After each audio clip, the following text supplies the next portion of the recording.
through sometimes a very emotionally draining process. Unmesh was a part of that with me that time, where we sat through those those hearings with DTPA, where sometimes, of course, there is an asymmetry of information, but then a lot of emotional pitch was made, where we were being blamed for getting into the whole climate change of the world, where the younger generations will suffer because of this project. We had to go word for word, objection by objection, getting into these hearings. I'm just making you a part of the journey that we went through getting this done, whereby the DTPA clearance came ultimately on the 31st of July 2023. So these 1.5 years were mainly about environment studies and DTPA clearance, where ultimately we got the environment clearance sometimes in the beginning of 2024.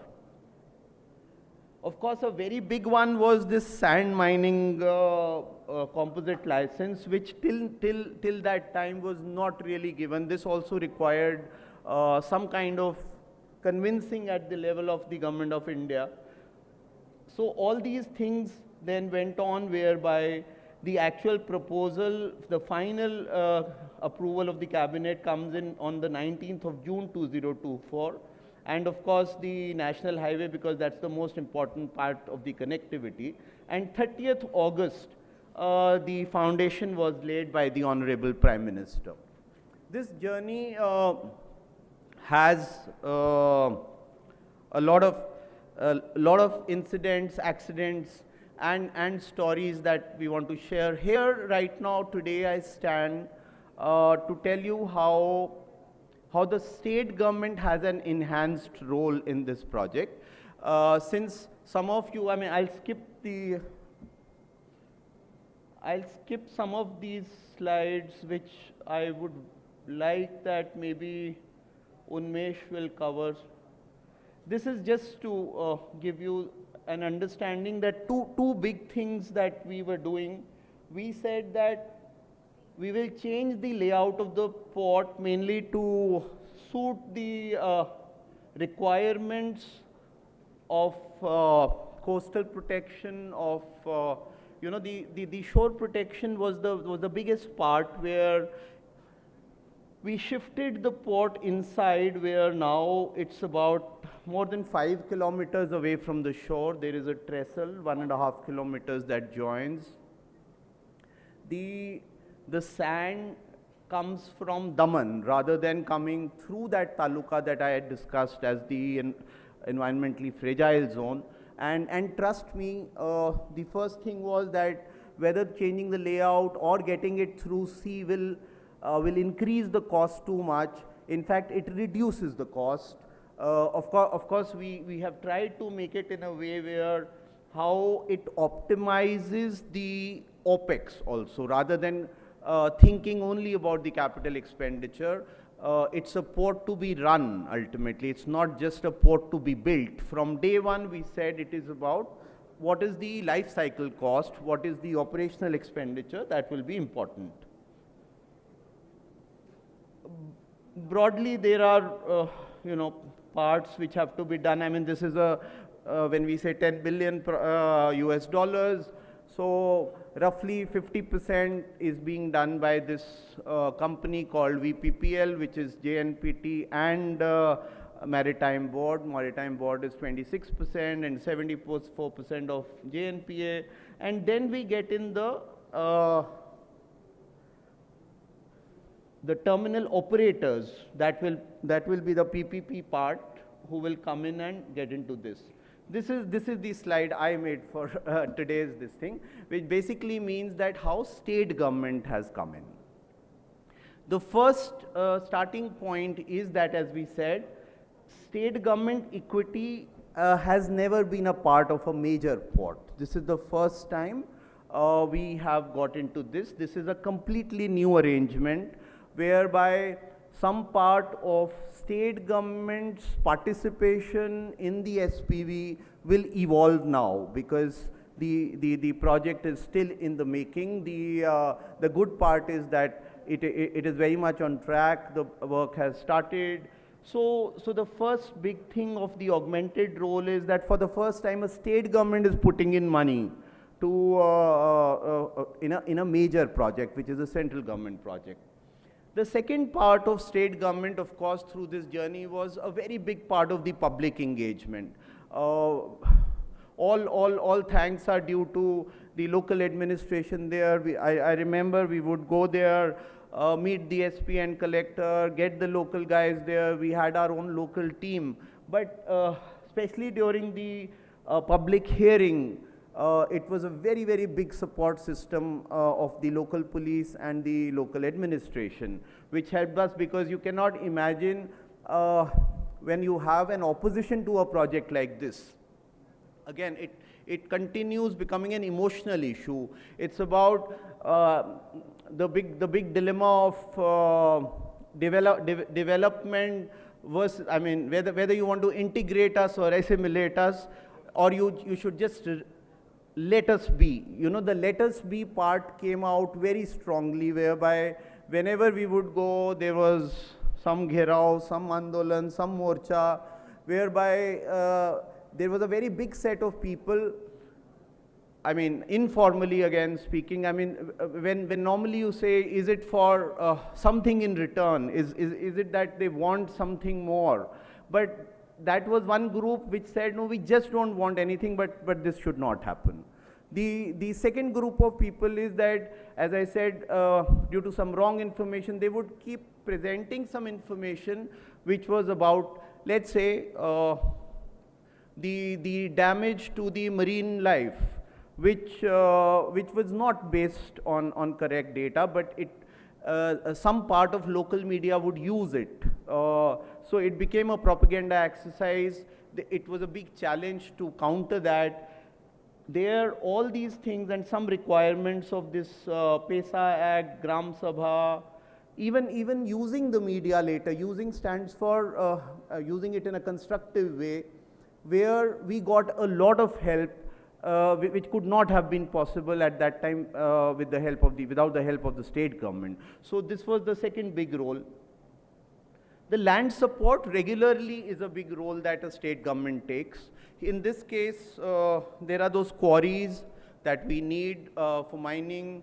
Then we also, the regular land acquisition that happens, even when NHAI is doing it for the roads, ultimately it is the land acquisition machinery of the collector which is used in this, whereby all the transfer, leasing, forest and revenue land, it's a big part.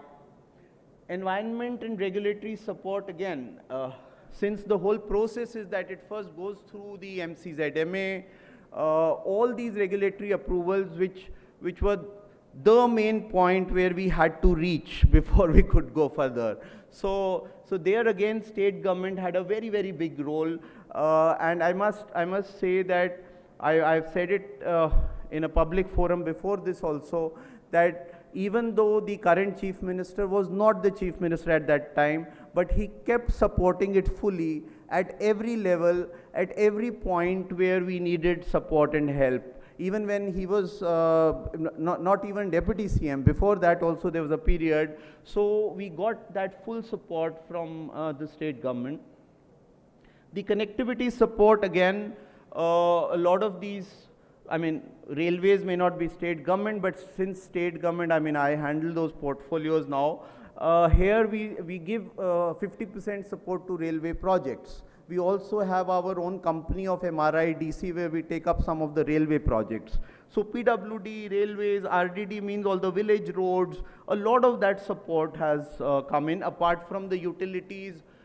When you say water and electricity, obviously you can't do it without state government. I mean, the central government cannot have its own system to get electricity or water. So all those things have come in as proactive support from the state government. The resource licenses, quarry mining. Then there is a very big part of skill development. mostly we try to appeal to the local emotion by saying that there is a lot of employment for you here. And the employment, however, I mean, looking at JNPA's development, which was still put on a place where all around development had happened. There was a SIDCO on one side and there was a municipal council on the other side. This is a complete greenfield port whereby whatever will develop from now onwards, it is very important to have skilled force there, because otherwise this remains a constant complaint that outsiders came in, you gave employment to the outsiders, our people never got the employment. So from day one we said a big, huge skill development program by JNPA and by the state government, which has helped us reach that situation that in advance a lot of skilled man force is there, which really speaking, with a lot of automation, etc., now is required for allied activities. The real employment just in the port operation is limited, but then there is huge employment outside the port, which means all the allied activities. And it is not just the drivers who are driving the heavy vehicles. It's related to customs related activities, it is related to various kinds of warehousing operations, accounting systems, and everything possible, whereby that skill development is a big part of this project, where again state government became a very proactive participant. There is this very important component of fisheries, where the CMFRI, which is a central government agency, comes up with some kind of estimates or what are the kind of compensations to be given, but that needs to be validated by the state government, the fisheries department. There again we get in the state government. On top of this now, with again a very what do you call visionary approach to the project, the Honorable CM announced that we will also have a greenfield airport there. So the multimodal connectivity to this area has an added dimension. Right now, I mean, I look at that sector also in my current position. So we are doing the feasibility/viability study for that greenfield airport, and if it becomes a possibility, that will provide a completely new, different dimension to this port development, because ports all over the world now, I mean, when you think DP World, SEZ in Dubai, when you think Singapore, when you think the newer ports that have come up in China, a multimodal connectivity is something that will become a very important part. The second dimension to that, which state government got in already, we are ready with the plan, is a Nasik-Vardhavan road connectivity.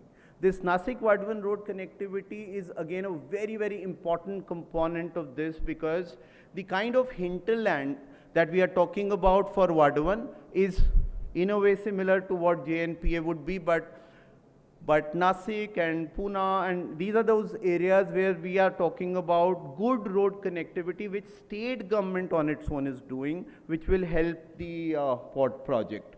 So, and the fourth component, of course, is the water transport, where we will discuss in some detail in one of these sessions how we have taken up a very ambitious program of water transport, which can sort of in turn help this connectivity. The second big dimension of this would be the city and industrial development. Already the Maharashtra government has envisioned, because this is a greenfield port, world over ports develop into cities. I mean, again, barring a JNPA, which had a limited sort of, scope to go on the sides. What is being called as fourth Mumbai, because the third one is is around the new airport, which is the Navi Mumbai airport. So if whether we call it fourth or third is not important, the important part is that this will be one big city development that will take place in the next decade or so. This is something which is being planned in a very, very big way, in a very grand way, whereby it is not just about having residential areas, but also creating these economic centers. MMLP is being developed, linkages to all the economic centers. Boisar is a current industrial this thing, but then all this whole ecosystem whereby the industrial / economic activity will in turn support the port, and the port gets it's a much better impetus or push from this kind of economic activity around this, because we have this live example of an SEZ near JNPA, which has in turn has become a big center of economic activity. Again, we have limited land there, but here we could be planning much bigger areas where linkages with industrial areas will be there. Of course, it's my duty to also sell Maharashtra as a state for investment. So investment climate, of course, we all know that is how we attract so much investment here every year. So industry friendly ecosystem which already exists, all these apart from what we said is the augmented will also add more value to this project. That is where we stand on Vardhan. Thank you for patiently listening to me. Thank you.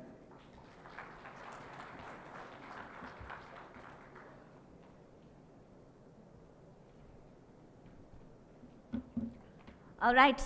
A huge round of applause for Mr. Sethi once again, sir. I think he has very beautifully sort of outlined and mapped out the scope of this monumental project, which is a port that's expected to handle, as he mentioned, 300 million tons of cargo annually, and to transform Maharashtra really into a global transshipment hub. So now we move into a very engaging session on how the state government, central agencies, and private operators can essentially come together to make Vadhavan a reality, as we just heard from the additional Chief Secretary. So, to do justice to the conversation, I'd like to invite on stage a set of highly distinguished panelists. Once more, huge round of applause for the additional Chief Secretary, Transport and Ports, Government of Maharashtra, Mr. Sanjay Sethi. We'd like to please have you back on stage, sir, to guide us through this next panel discussion. All right? And joining him, Mr. Unvesh Wagh, IRS Deputy Chairman, Jawaharlal Nehru Port Authority. Keep the applause coming, ladies and gentlemen. Huge round of applause.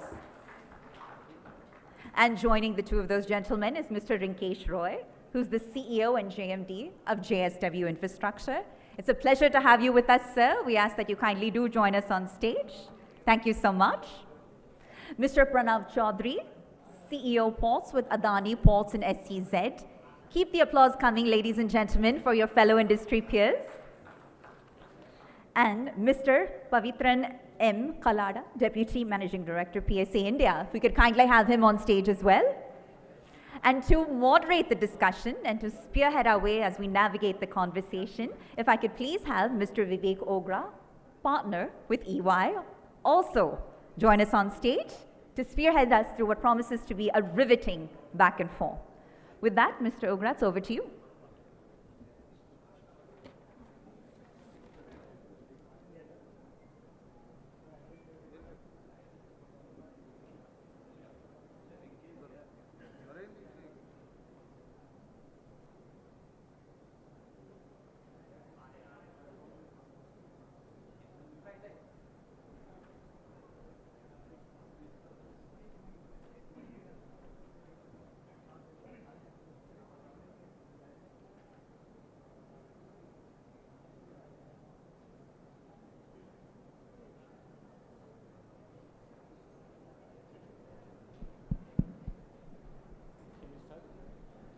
Thank you so much.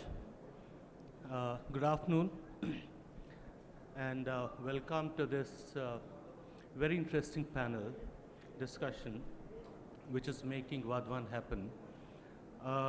I think Mr. Sethi has put me in a difficult situation. I had some questions for him, and he answered all of them before I could ask him those questions. So I'll be kind of framing new questions for him. But to just get started, I think personally I feel Vadwan is beginning of something really big happening in the country, and it's going to redefine how port-led development and India's position in the maritime is going to evolve over a period of time. As we call it 2030 and 2047, I think it's going to play a very pivotal role in how we are going to reposition ourselves in the global terms. India stands at a cusp of maritime era with Vadwan coming in with a huge investment of over 80,000 crores. It's also seen as an advanced offshore engineering project. It's not just about a port. It's in many ways an engineering marvel that's going to come up over a period of time. It's also going to look at how we can integrate global connectivity, provide for a credible logistical solution, not just for India, but in global terms. And the way it is being developed, by 2040, we expect this to be one of the most advanced and high-performing port in the country in global terms. Today, I think the way we wanted to run this panel was to really delve deeper into how Vadwan is going to change the landscape, how are we going to develop it, and therefore, how do we, bring, ideas in terms of public-private participation? What are the ideas that private port operators are going to bring in to make it an excellent port, and how state government and central government is going to work together to deliver this infrastructure. So my panelists have been already introduced. I will start with maybe the first question for Mr. Urmeshwar, who is chairman of JNPA. I think JNPA, so my question is, JNPA already has a legacy of running a very, very large port, and it has developed over a period of time, and therefore it will lend a lot of experience in how Vadwan port can be developed. Now, in a case of first of its kind where the state government and central government is going to work together, one, how do you see these synergies building better for Vadwan port? Second, what are those best practices from development perspective that you think JNPA would bring in Vadwan plus plus? Thank you.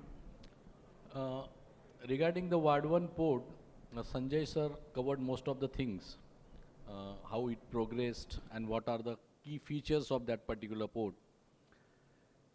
If any port can build Vadwan port, is JNPA only, because that is the obvious choice. And because it has experience of building container terminals, liquid terminals. It also has experience of building partnership with various container operators across the world. Now Gobu is sitting here. The Port of Singapore has 48% of our capacity. Merckx is there, DP World is there. Now Rinkesh sir is here. We have partnership with JSW also. So we know how to build partnership and how to carry on them also. That is one thing. Second, as a design aspect, as I told, we have built many container terminals, liquid terminals, and coastal berth. And the third thing, the reclamation is a key feature of this particular port. So in last 7 years, JNPA has reclaimed enough land which is equivalent to the first phase of Vadwan port. So all these aspects gave it enough experience to be capable of building such a big port. Second thing, what you talked about, the efficiency and good practices. This year, the container index, containers performance index published by the World Bank, the performance of JNPA ranked 23rd in world and the first in India. So this is possible because in marine side or quay side, we are employing the best practices. The performance parameters are best in the world, and that is why in that aspect also JNPA in a better position to build a mega port. So overall, the technical capabilities, design capabilities in-house available in JNPA, and I can give one example. When we went to clearance of our HAM model for the reclamation of Vadwan port, the secretary, the expenditure secretary was not very much appreciative about the things ki this company is helping us or that company is helping us. So sensing that, I told him, I mean, that was a big statement to make, but I said ki sir, the JNPA knows how to make ports, and no one in India knows more than JNPA. And he cleared that project. So I think that answers your question. So what I get from what you said is, one, JNPA knows all facets of port operations and development. Vadwan would need a lot of reclamation, and we have the experience to do that. And container performance index is what really revalidates our capability to deliver it right. Thank you so much for that. Maybe my next question is to Mr. Pranu Chaudhary. You're operating Mundra and Vizhinjam port.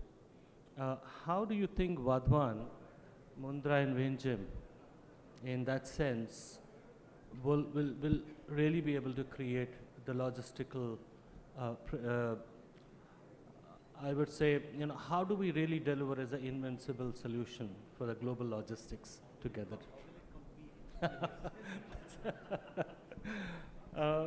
Based on your experience of operating Mundra, I have 2-3 questions. I'll combine them and maybe then.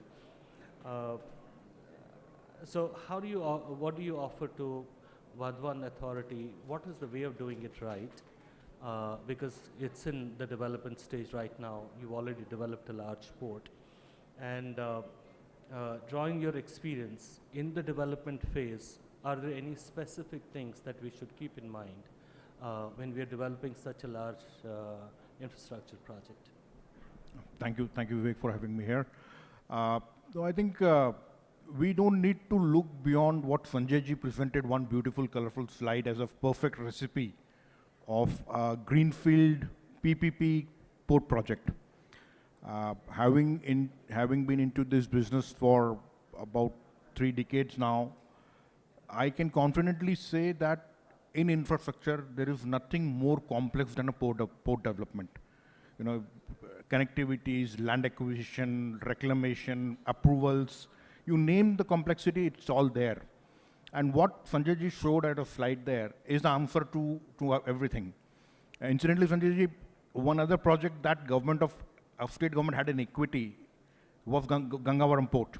The state government had 11% equity, and that was the precise reason where, the true meaning of public-private partnership that happens when state government has a skin in the game, that all the riding will not be smooth, but you would get solutions when the state government is with you, because there is, as a private developer or contractor, your arms are limited, your resources are limited. What government, when it sits on the table with you, what they can do and what they can pull off in the interest of the project, that as a developer, nobody can do. So perfect alignment with 7426 there, with land being in place, approvals being in place, your critical aspect of sand, rock in place. I was reliving what we have done, what we've gone through in Vizhinjam when he was narrating the Vadwan story. Vizhinjam started in 1999. In 2015, the concession was signed. So there was a various rounds of bidding, failed, unfailed. 2015 we started. 2023 we started the operations. About 8 years we took. We weathered 3-4 cyclones, 2 floods, a lot of all that. So I think from a greenfield perspective, what is very important is, when you talk of implementation, take care of the uncertainty, risk.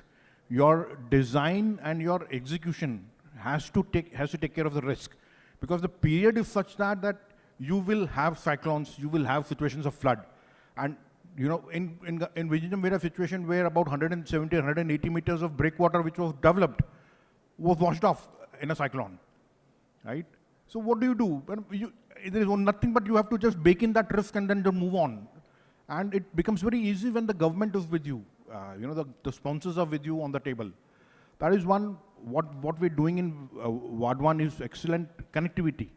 If you don't have a road or rail connectivity, you're like running on one leg. We have ports in our portfolio where are facing some similar situations where road connectivity is there, rail connectivity is not there.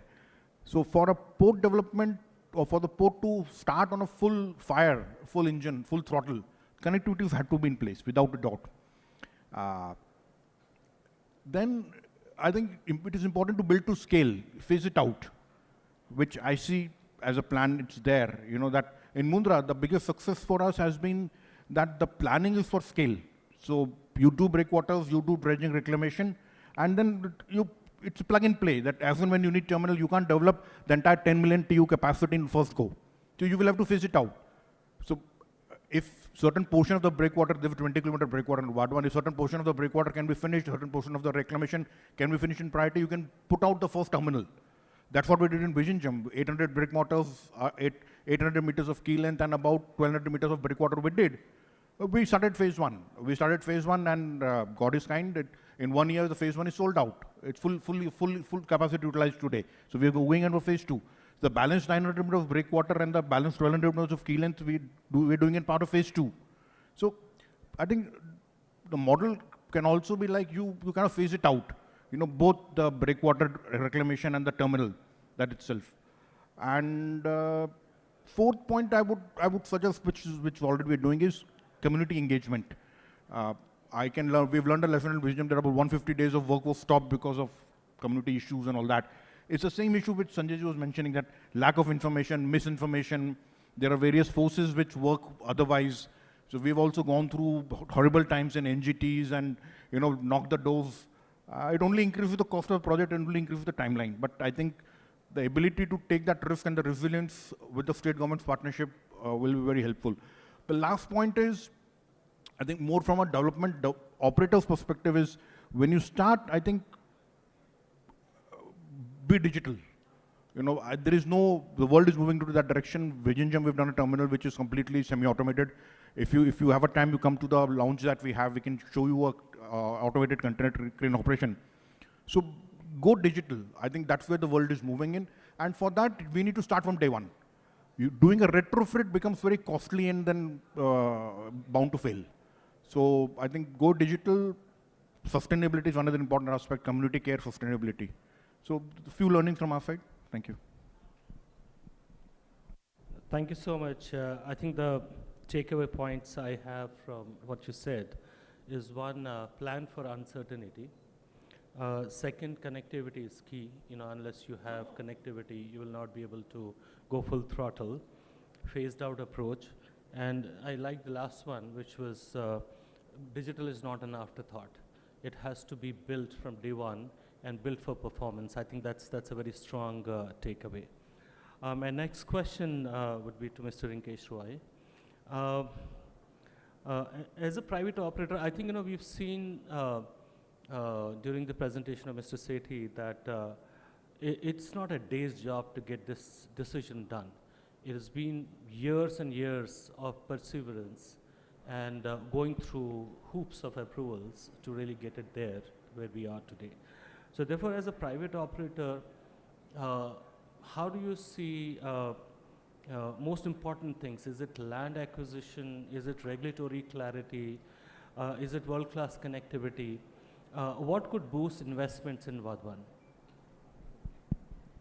You see, as we are the only company now in India which is building 3 new greenfield ports. So one in Murbe that Mr. Sethi has been associated with, one in Karnataka and one in Odisha. So others, are in birth stages, we are actually constructing 3 new ports. And the biggest challenge, all the 3 things that you mentioned, world-class connectivity, land, and regulatory clearances, all 3 are required for a port development. However, the biggest challenge is getting regulatory clearances because it involves, number one, a process. You can't skip that process even if you want to. Number 2 is that you have to do a host of studies associated with it. And each study has its own time to be done, and finally the results are to come out. And then you go into this process of public hearing. And let me tell you, and let me compliment the state government and Mr. Sethi and his team for really being a strong support for all of us in the private sector. And we could get the Murbe public hearing through. And as we have seen in this entire process, there are, in the coastal community, it's actually a question of a way of life.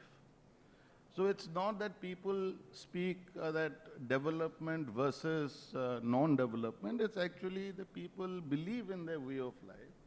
And that is where the challenge really comes in, because these people are very strongly committed against any new development coming up in that area. So this is an aspect which we have faced in all the 3 places that we have been to.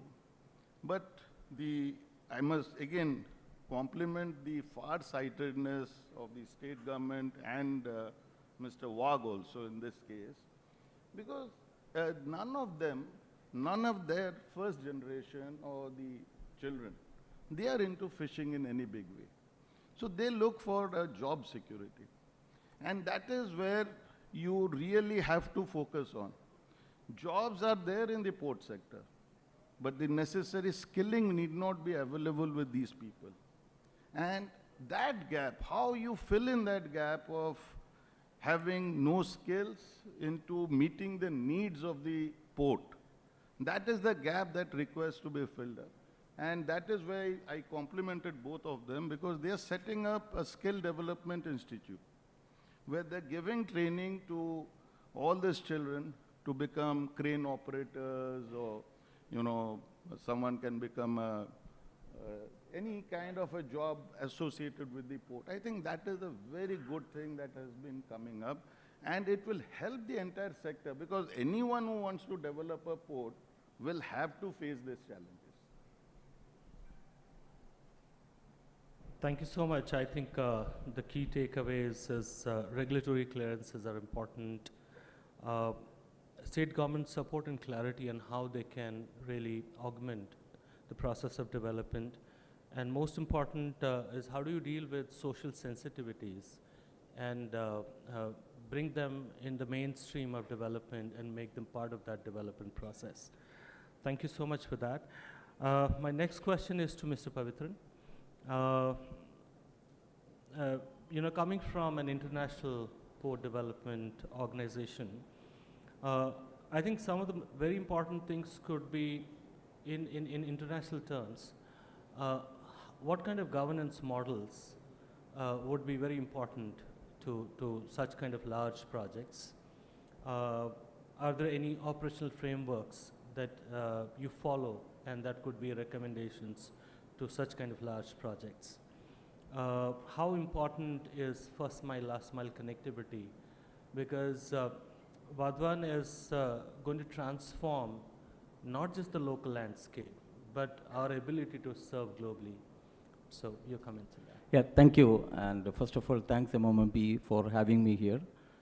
And indeed, as you rightly said, I think Mr. Sethi has outlined in his first slide itself, the building and construction creating the port is one side, but creating an ecosystem which enable to have a flow of cargo for inward as well as outward, and creating an environment to have an industry around into the clusters, and creating a full entry and evacuation, the last mile delivery, because cargo is just not only the transshipment, but also for inward consumption. And in specific to Indian context, if we look at in the Vadavan, and which is actually been adjourning to two largest industrial state in the country, which has large opportunity to contribute to Indians' growth story, and specifically into the manufacturing sector. And with also coming in with the Middle East corridor, which is coming in. So creating, and with the PSA perspective, is a large ecosystem built in with our large Singapore terminal built in, wherein every port and the node to networks, and in terms of that, also creating an ecosystem connectivity. Not only by having infrastructure connectivity, but also the systems and technology integrating all the stakeholders around, which enable once it comes into operational, that's where it's a port operator perspective, how efficient, how foresee these things, and how we can react to bring in the maximum output. I think that's where the PSA looking at in that.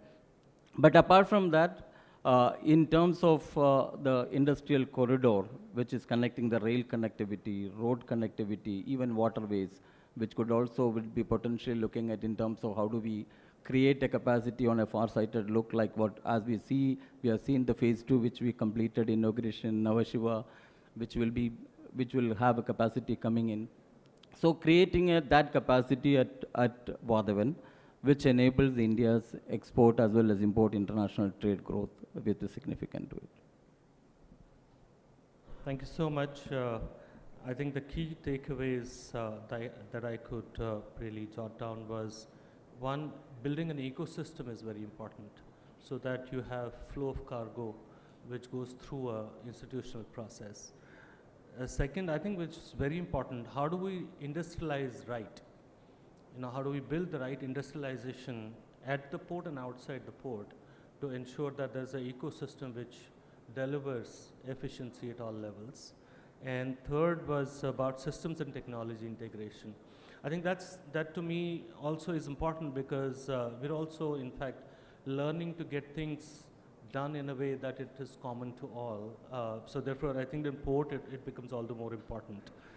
So I think coming back to Mr. Sethi, I think common view that we're seeing is how state government's role is becoming very critical in terms of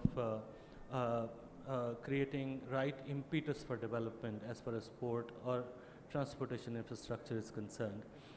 We've seen a forward-looking maritime policy coming in from state government. How is innovation actually flowing through that policy to ensure that the development needs are met, and more importantly, timely needs are met, investments can be realized, and it could be a win-win situation from the industrialization perspective? Okay, let's start with the part that you say, how would an investor look at this project and see how the uncertainty and risk can be decreased, or if there's a mitigation process? I mean, as the developer first, or as the project proponent, somewhere, I mean, picking up from what Pranav was saying, we also need to embrace some amount of uncertainty because some amount of uncertainty will always be there. I mean, let's not try to sort of say that this uncertainty can be totally done away with. When I say that any outcome is a function of both process and context, so I'm saying we mistakenly believe that if I will go through this process, so I will get my outcome, but the context in this case could be, for example, the local opposition sometimes can come up again, sometimes due to political reasons, sometimes because a election result gets into something else, or it is a period before the elections. So these kind of things, I can only say that not only should we in some way factor that in, but should be slightly better equipped to deal with. That's what I mean when I say embrace it. But to the extent that, as I said, that if you will look at how this state has developed over the last 2 decades or even more, you will see that definitely there is a consistency about a lot of things. So when we start with the law and order situation, when we say, okay, I'm not even making any big claim that there are no local issues. There are a lot of local issues that you have to deal with, but we have found ways to deal with those issues over the years. I mean, having also worked mostly in the industries department, etc., as CEO of MIDC, especially when the industrialists come and start with, especially the outsiders, when they complain about certain issues, I'm saying we have to develop a little more patience sometimes, whereby we as the state government machinery are not only committed to, we have also found ways and means to deal with those situations. So I can only assure on the behalf of the state government that we would do our best to make this happen. Why did we call this session Making This Happen? Because it's a world of possibilities. Typically they say that problem solving is the managerial mindset, and leadership mindset is possibilities. So the idea or our goal is also to make that path easier for making these possibilities available to all the investors who come to this. I missed the first point. What did you ask?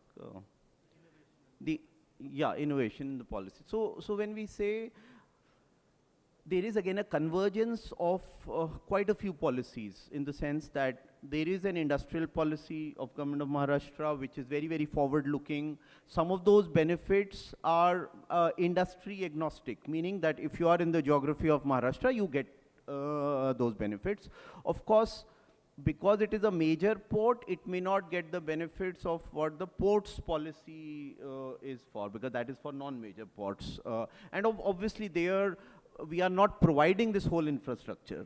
Here, in fact, the fact that it is not only that the JNPA or the project proponent which is building the whole infrastructure, but also it's a very, very viable kind of thing. It's commercially viable operation that all the private companies who are present here would be looking at, and we'll be very happy to have them engaged there, because when in JNPA we were privatizing this terminal, and the kind of bid that we got for the royalty or the kind of money that could come to the port was probably more than what you were actually getting per container or per TU.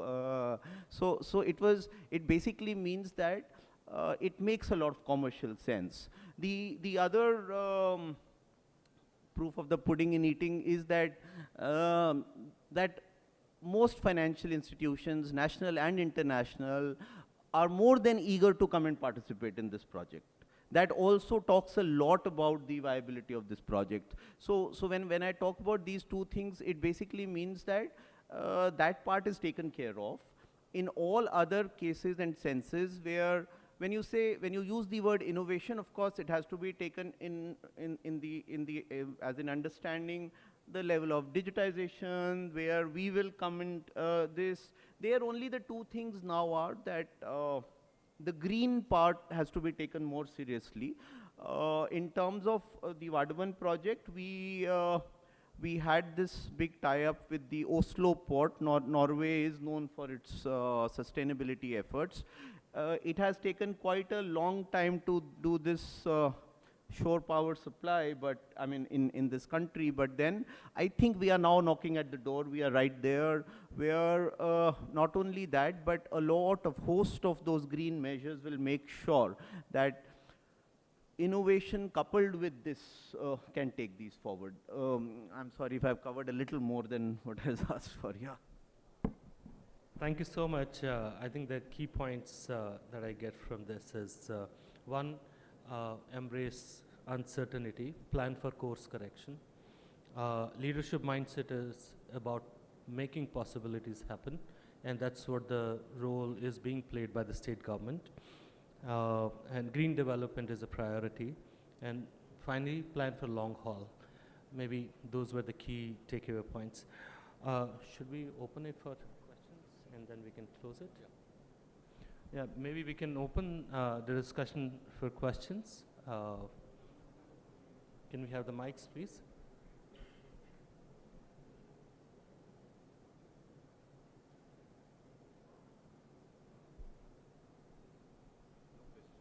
No questions? Okay, in that case, yeah. When you say no question, then people how much time do we have to be? So second wala session karna. Hello. Good afternoon, panelists. My question is with Vaksa and also to the entire panel.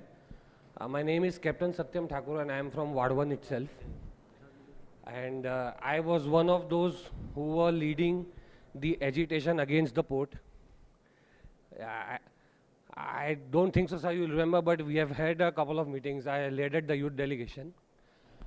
My main point to be here present was to hear the entire thing, educate our people, and the questions what I have from there is, sir, that jobs, the people are engaged in the training, skill development, they fill the forms and everything. But now, sir, being, I'm a pilot myself, but my father is a farmer, my brother is a farmer. So, like Roy sir said, our coming generation, I don't think so, would be into farming or fisheries, but our generation still is. But if we think about our children and the coming generation over there, sir, we just don't want to sell off our land to the investors and shift or be a part of the future progress. What we request is if something can be planned out from the authority, from the governments, and also from the investors over here, that how can they take us, the locals, also in the flow of the upcoming things that come up along with such a big and such a huge port. So it's a request, and if some light you can put it on that, how it could be possible. Thank you.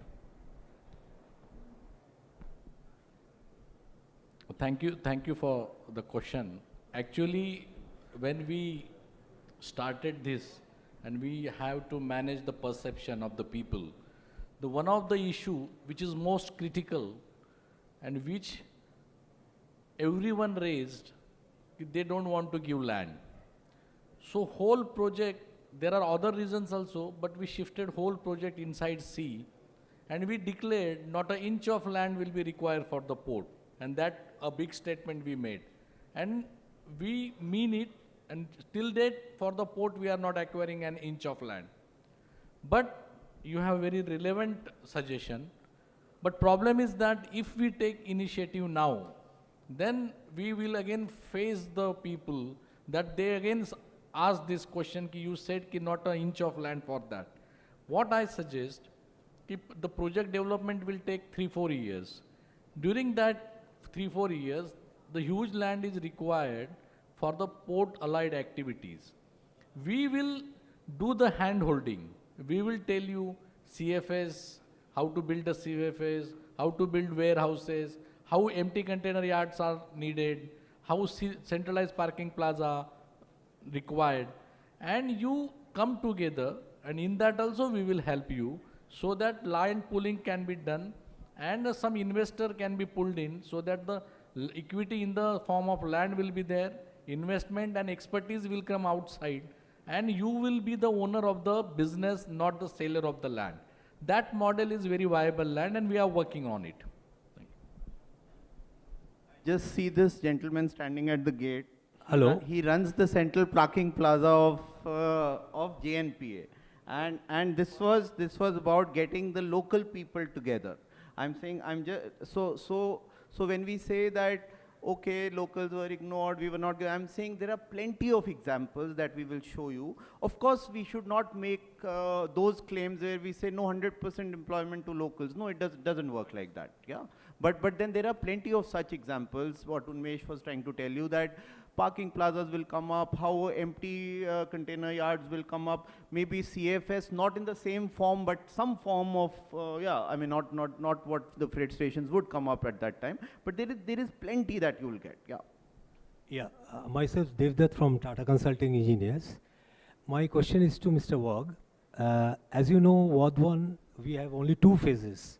One is 15 million ton, then another 10 million ton. So taking the clue from Mr. Pranab, what he said, and myself being a port planner and a strategic port planner, we feel that the phasing should have been done in 5 phases, 5 million ton each, so that the money you put in gets phased. At the same time, you know, the traffic ramp up happens. And the second issue is the connectivity. You have only one. Had there been a circular connectivity, what you have in JNPT, that would have been a much better layout. So taking these 2 aspects, I don't know whether you can really have a due diligence on the layout again, because I think that aspect has to be seen for a megaport like this, where the phasing 5 million ton for the next 25-30 years, and a connectivity which is giving a circulation of each of the containers. I will take the first question first, that you said the 5 phases. This question was very relevant when we started this project, because that time we did some projections. But believe us, the most optimistic projection are now pessimistic. So even the phase 1, second phase, we have to speed up. So that is the thing. So I think we have to combine both phases as early as possible. Second, this evacuation road which we talked about, it is only dedicated evacuation road. There are other roads are planned in that region. PWD roads are there. Then the coastal connectivity is going there. So what you suggested is absolutely right, but they are being done by the other agencies. This is dedicated by Ward 1 connectivity by the NHI. So that answers your question. Thank you, sir.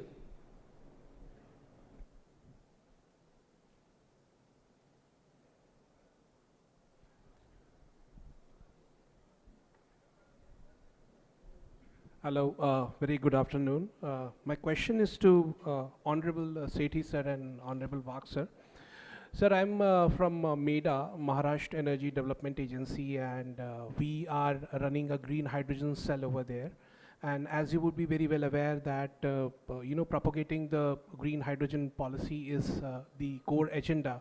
And as per our policy initiative also, we have been tasked to, you know, set up the green bunkering hubs close to the port. And since Vadhavan port is one of the biggest port in India and across the globe, and it's still in the planning phase, the work has started.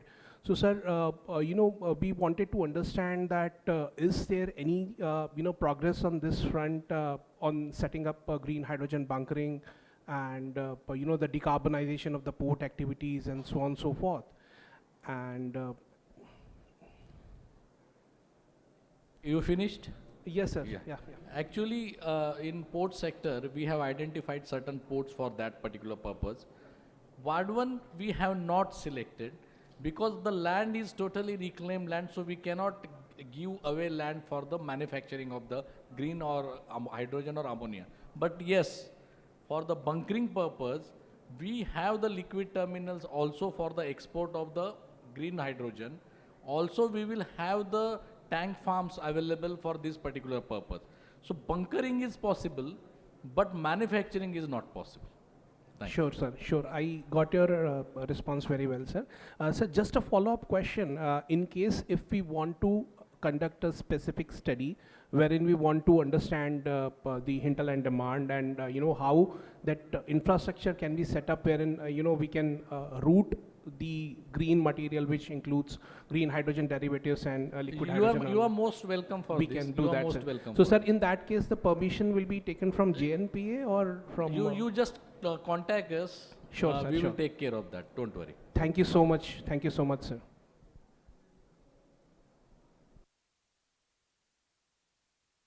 No, thank you so much. So maybe we'll conclude the session. I'll just summarize maybe what we all heard from the panelists. One is I think it's a unique model where state and central government has come together to develop something which is truly mega. And therefore, it is going to fuel Maharashtra's growth, it's going to fuel India's growth, and it's a combination of blend of leadership from state and the central agency. Private sector brings in the dynamism to really deliver it at a global scale, and integrated planning is an outcome that will deliver the industrialization at scale. I hope this becomes a new template for the new era as far as maritime is concerned, and we would certainly help reach our targets as far as 2047 Amrit Kal is concerned. With that, thank you so much for your time, and thank you.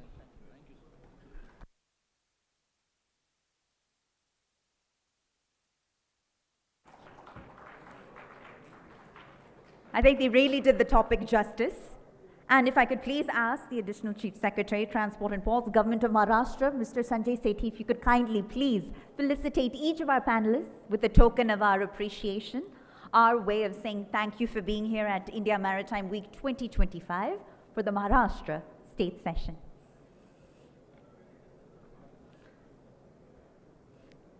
I think this conversation has made evidently clear that Vadhavan isn't just a port.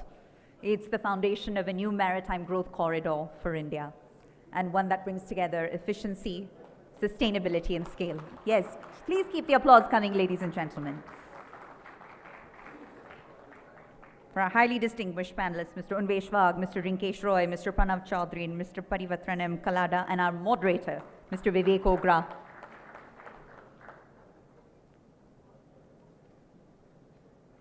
The depth and breadth of the conversation has really added a lot of gravitas to this last session.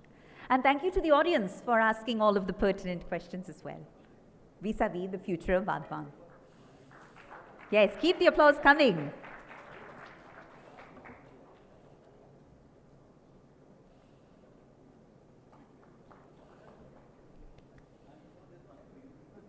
Wonderful. Thank you so much.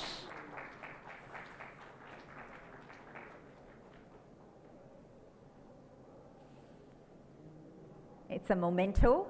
It's our way of saying thank you. Thank you for being here, and thank you for your contributions to the industry. And if I could please have Mr. Pradeep P., IAS, CEO of the Maharashtra Maritime Board, of course, felicitate Shri Sanjay Sethi. Can we have a group photo op, please, with all of the gentlemen present to capture the moment? A group photo op, yes, if you could kindly gather towards the front of the stage.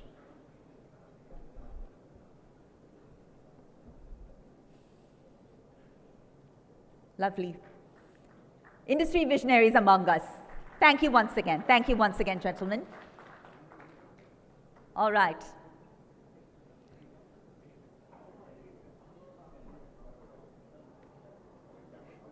So with that, we have an exciting agenda ahead, and we will quickly move on. So as many of you are well aware, shipbuilding has long been considered to be the cornerstone of a strong maritime nation.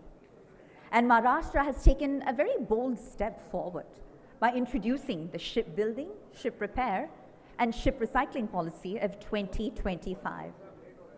So to tell us more about this pioneering initiative, may I please now invite back on stage Shri Pradeep P., IAS, CEO of Maharashtra Maritime Board, for a presentation that promises to be riveting. Huge round of applause, please, ladies and gentlemen, the CEO of the Maharashtra Maritime Board. I present to you Shri Pradeep P., IAS.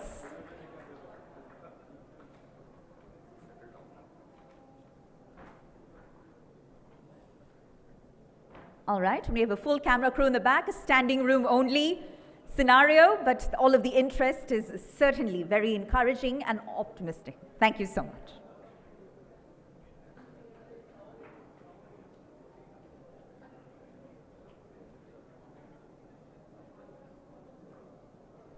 All right, I ask that you please take your seats, ladies and gentlemen, so the program can continue. And with that, I present to you the CEO of the Maharashtra Maritime Board, Shri Pradeep P., IAS. Huge round of applause once more, please. It's deeply deserved.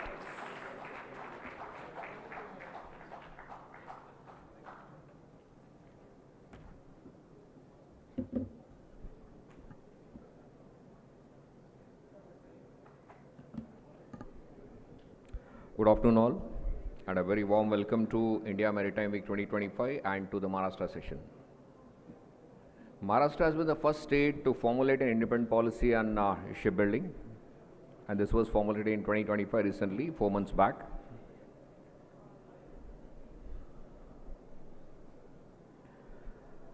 This slide encapsulates the geographic, economic, infrastructural and industrial ecosystem advantages that set Maharashtra apart. It also underlines the confluence of political and administrative will that Maharashtra has. Honorable Prime Minister has outlined the maritime ambitions of India through the Maritime India Vision 2030 and Maritime Amrit Kaal Vision 2047, and that is which is India wants to be among the top 10 shipbuilding nations in the world by 2030 and within top 5 by 2047. And Maharashtra aspires to shoulder 1/3 of those ambitions, maritime ambitions.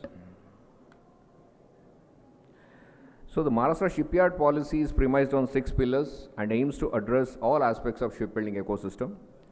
Number 1, well-defined development models. Number 2, capital subsidies for shipyards. Number 3, enabling infrastructure, which include the provision of road rail connectivity and all utilities to the project location. Number 4, coordination with all regulatory authorities to streamline the various approvals. And number 5, creation of a skilled workforce for the shipbuilding ecosystem. And number 6, we have research and development, promotion of R&D in the shipbuilding ecosystem. There are 3 well-defined models. One is the marine shipbuilding cluster, marine shipyard clusters, and second one promoting the existing ports to have shipyards and to collaborate with national international shipyards in their existing premises, and third is the standalone shipyards. In the first model, the land acquisition, all regulatory approvals, provision of all enabling infrastructure, including common shipbuilding infrastructure, will be taken care of by MMB, and land will be allocated to the shipyards through a plug-and-play model. In the second model, again, we promote the existing ports to have tie-ups with national international shipyards and to bring up shipyards there. And in the third standalone shipyards model, the intertidal zone and government land will be allocated by MMB, whereas the shipbuilding infrastructure has to be done by the private project proponent. The fiscal stimulus, the proposed fiscal stimulus signifies simplification for the project proponent and also for MMB to better administer the stimulus mechanism. About 7 types of fiscal stimulus have been subsumed into one capital subsidy of 15%. And the most important thing is that this capital subsidy will be provided during project execution in 4 equal installments and not after the project execution. And this we believe will really help the shipbuilding project proponents. Then the skilling and R&D, we have proposed that we provide 60% of 5 crores, whichever is lower of the cost involved for setting up a skilling or R&D initiative. And at the same time, we are also saying that we provide 50% or 1 crore, whichever is lower, for skilling, upskilling, reskilling of the shipyard's employees, and this will be given for 5 years. We also identified 6 marine shipyard clusters with land availability ranging from about 1,000 acres to 3,000 acres along across the coast of Maharashtra, and with a waterfront ranging from about 1 kilometer to 3 kilometers. Out of these 6 locations, we have shortlisted Nandgaon, which is near Vadhavan Port, Dighi, which is near Mumbai, and Vijayadurg, based on extensive stakeholder consultations. And right now, we are in the process of appointing a technical consultant for preparation of DPR for 1 out of these 3 shipyard locations. So this is the process that we have identified: Dighi, Nandgaon, and Vijayadurg. So these are some information about these 3 shipyard clusters. We also identified about 11 standalone shipyard locations with the information on waterfront depth and everything. So even outside these locations identified by MMB, if a project proponent has any location that is suitable for him, for the project proponent, that will also be considered. We invite the entire shipbuilding ecosystem to Maharashtra and to be a part of a new era in shipbuilding. Thank you. Jai Hind, Jai Maharashtra.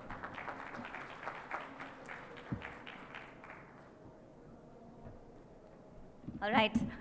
Thank you so much. And I ask that Shri Pradeepi please kindly remain with us on stage to add his contributions to our next panel discussion, which promises to be a power-packed discussion. Because honestly, This policy is not just about shipyards. It's about creating an entire ecosystem that includes design, it includes technology, skilling, and green ship recycling, as we just heard from Pradeep sir. And it signals Maharashtra's readiness to anchor India's maritime manufacturing future. But to do a bit more of a deep dive and to explore this theme further, we now move on to our next panel discussion, which features honestly some of the most influential names in shipbuilding and port operations. So please join me in welcoming them on stage. We have with us Mr. Madhu S. Nair, CMD of Cochin Shipyard Limited. Huge round of applause, please, Mr. Nair. Such a pleasure to have you with us. And the CEO of the Maharashtra Maritime Board, who we just heard from, Mr. Pradeep P. IAS. Sir, if you could kindly do us the honors by joining us back on stage.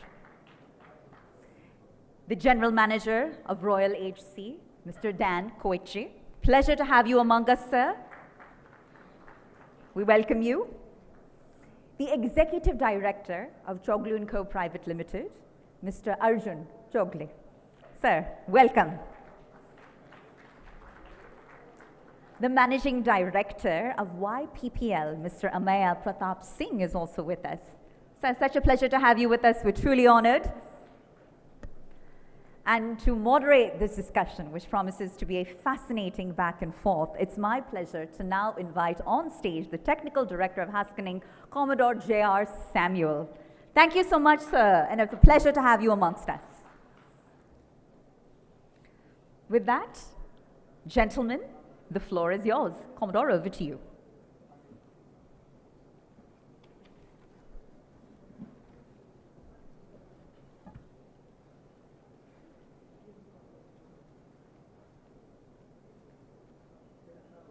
Excellent. Yeah, good afternoon, everybody. It's a proud privilege to be part of this session on Maharashtra spearheading India's shipbuilding ambition. I think the panelists are quite renowned and well-known, and there's no need for a detailed introduction. Let's start straight away. So deep diving into the challenges which we face. In terms of shipbuilding, it's widely established by global studies that India faces a 20 to 35% cost disadvantage compared with foreign shipyards, mainly due to low productivity, material costs, non-availability of ancillary industry support, and long trade cycles resulting in high working capital and financial costs. So coming to this issue of low productivity, Madhu sir, my first question is to you regarding the impact of outfit density on productivity. The premise being that worker productivity as a function of available space on a vessel under construction is significantly impacted by the vessel type and the build strategy adopted. For example, a cargo ship could have anywhere between 10 to 50 kgs per meter cube of outfit, whereas complex surface combatants might be 100 to 125 kgs per meter cube of outfit. So there is an optimum threshold of density for outfit beyond which productivity significantly declines.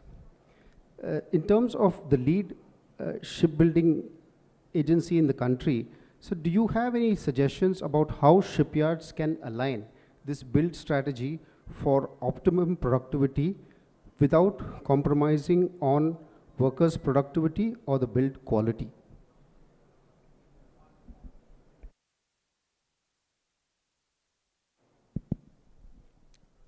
Good afternoon. Thank you, and pleasure to be here. It's a pointed question. I wouldn't want to get into technical details here, but essentially, let's cut it between defense and the non-defense shipbuilding, because if we try to mix this up, I think we won't get anywhere. So I presume what we are talking here is non-defense or the commercial shipbuilding. Within commercial shipbuilding also, we largely try to divide this into the specialized vessels or the functional vessels and the merchant shipbuilding, because when we are talking today and the flavor of the discussions that we are having here, India to be in the top 10 by 2030 and top 5 by 2047, I presume we are largely talking how we get our Merchant Shipbuilding Act together. In the Merchant Shipbuilding Act, with my understanding of shipbuilding, we straight away get into this whole thing called productivity. Then I think we are actually asking for trouble. Because productivity straight away, then the whole feel is that it is a worker which is not productive, and then we are trying to instigate a particular set of discussion. I feel at the end of the day, it's overall production. How can you build ships faster, more efficient, better? When you look at a ship, at the end of the day, if you want to be competitive in international business, the golden triangle of scope, time, and price. We must get this correct. You may be the best shipyard in the world. You can build it at the most quality levels, and your time is not okay, your price is not okay. You are not building ships. Whichever way you look at it, price, scope, and time must come together. For that to happen, there are multiple methods under which global shipyards, global shipbuilding nations have got the act correct. Japan, Korea, China. Today, pecking order-wise, it's the other way around, but then the country-wise, how they got it correct was Japan, Korea, and China. There is engineering, there is planning, there is processes and systems, and then the shipbuilding part of it is rather simple. If you can get your initial parts correct, then your shipbuilding part is rather simple. If you focus on your shipbuilding part without focusing on the earlier part, which is what as a country we have tried to do till now. If we do it that way, then we have a problem. But to focus on the first three parts, infrastructure, processes and systems, people and skilling. All three are long-term in nature. You can't commit on infrastructure, you can't commit on process and systems, or you can't commit on people and skills. This is not a mercenary game, let's be very clear. You can't go in and just get something done. You just put some money, get some contractors, get things done. That's not going to happen. So all the three things which I said are long-term in nature. If you can get your long-term act together, building the ship per se, a classical merchant vessel, from a technology point of view or a skill set point of view, probably as a country we do much more complex things. But getting these initial three things together calls for long-term sustained action. I think I should leave the floor open right now because the whole thought process is at least what we have seen and what the Honorable Prime Minister is leading from the front. We are talking about India to be in the top 5 by 2047. We have set our ambitions very clear. The long-term part is coming into fore. The only thing in the august audience I can say is that as a country, policy-wise, industry-wise, government-wise, state, center, we cannot do flip-flops because we are talking long-term. And what is long-term? Long-term, the minimum of the long-term is 15 years. So if we can talk more than 15 years plus, productivity, I won't get into productivity, we can produce those ships good. That is the initial part. Mr. Arjun Chowgule, sir, would you like to say something on this, being a pretty efficient commercial shipbuilder?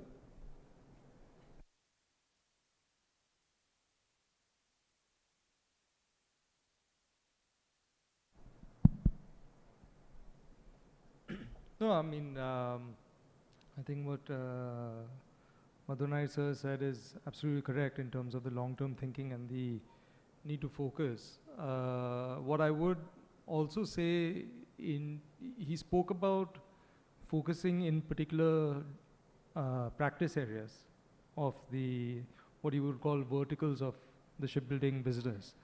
But there is also the focus on products.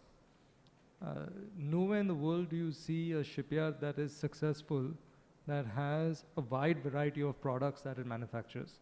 In fact, if you see certain countries like Japan and Korea focus also at a country level focus on particular products. The only country that is successful in shipbuilding and focus on wide variety of products is China.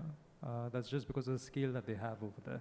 But if you look at the Netherlands, you look at Norway, you look at, of course, some of the other countries in Europe that have been traditionally quite strong, Germany also, they focus on particular type of products. And it's extremely important within India, as coming from a company that has been in shipbuilding for decades now, that focus on particular type of products. If you try to do everything, it becomes almost, I would say it is the recipe for disaster for a shipyard.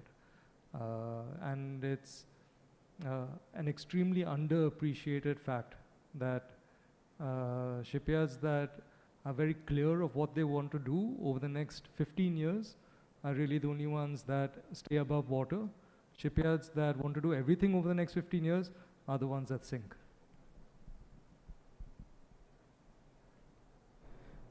So the key takeaways for me for the shipbuilding question was that we need to actually have a macro view of things, which include long-term vision. This includes the scope, the time, and the price to get it right for shipbuilding projects, both in terms of infrastructure, the process and systems, the people and the skills. Also focus on the type of products, which is very important in getting the right target mix. My next question in this regard is to Mr. Dan Koji. Yeah. So Royal IHC recently launched Seaway, a marine TSHT, 178 meters long, for Boskalis with a massive 31,000 meter cube hopper, one of the largest in the world. Now, with regard to this, do you have any specific recommendations on product mix for commercial ship build and repair, both in the defense and as well as in the commercial sector, or for specialized ships, hybrid, green research, in terms of technology and positioning? Good question. I think if we compare IHG to some of the shipbuilders here, IHG has a lot of knowledge, but does not have the capacity that some of the shipyards have here. So if you then talk about product mix and what can you do, what is your core business, we as IHG have always focused on complex vessels where a lot of integration is required. If that is your line of business, and the verticals that we were just talking about, as IHG we have them all in-house. So we pride ourselves that we can focus on our complex integrated vessels. So it's not wise for us to say let's go into cargo vessels or any of that, because that's not where our added value is. You need to know your strengths. So that's where we are today. So our advice is focus on the capabilities that you have, not on the specific vessels, but on the capabilities that you can deliver to the market. If I then talk about the complexity in integrated vessels, and also tap on the previous question where we were talking about, okay, what is the horizon for certain shipyards? Here in India, the horizon looks very bright. Brighter than at this point, I would say, the horizon in the Netherlands. Because Mr. Madhunair was indicating, you have your scope, you have your time, and of course you have your price. Scope, it's very fine for IHG. Time, I think right now we can do it faster than any shipyard here. But price, and that's the major thing, our customers don't want to pay that price anymore. So you just referred to a very nice big trailing suction hopper dredger that we have launched. But we have to see how many more we can even build in the Netherlands. So that's why I'm sitting here, because we believe in the philosophy of India, where it wants to be in 2047, and maybe in the future, in the 15-year horizon, if we're talking about dredging vessels, we can also do those complex integrated vessels here in India. So that's where the development now needs to come from the Indian shipyards. Where do they want to focus on? And develop the capabilities to also focus on those complex and integrated vessels. Just as a follow-up to you, Dan, I think you also have a lot of going on by way of methanol fuel for propulsion, methanol engine based, yeah? I think Cochin Shipyard has also recently launched a new vessel for methanol based. Would you like to offer some insights into this? Yeah, so right now alternative fuels is a hot topic. As IHG, we have a big department focusing on, okay, what is possible, what do our customers want, what can they need. So the training section of dredger that we launched for Boskalis is methanol ready, meaning if the development of methanol is going forward as it is right now, the vessel could also serve on the methanol fuel. But there are different other alternative fuels that we are looking into, hydrogen, using batteries in our vessels, but it really depends on what is the usage of the vessel. A defense capability has a different usage than, for example, a dredger, and a dredger that is operating in the port can have a different fuel type than a dredger that's being used for capital dredging with long distances of dumping sand, for example. But as IHGs, we're happy to look into those cases where we can see, okay, what kind of fuel is there available in certain markets, and how can they become applicable to the vessels that our operators are using. If we then look at the vessel that we recently launched together with CSL, very nice and hopefully one of many. Of course, throughout the years, there will be multiple developments in the market. And IHG is also looking into that, also looking into those developments. And we might say maybe not in the coming vessels, but in the vessels after, our Indian customers will ask, can we not only have a diesel-driven vessel, but also a methanol-ready or a hydrogen vessel? And then we can also look into that.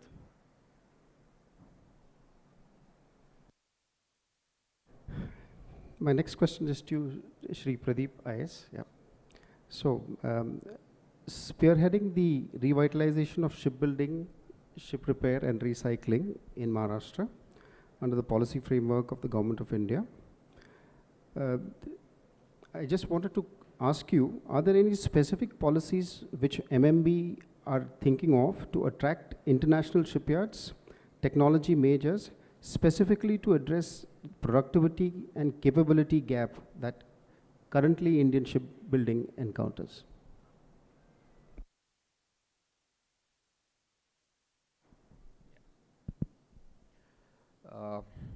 Once after the present Honorable CM came to power, so he had kept a 100 days target for all departments to take up the most important initiatives.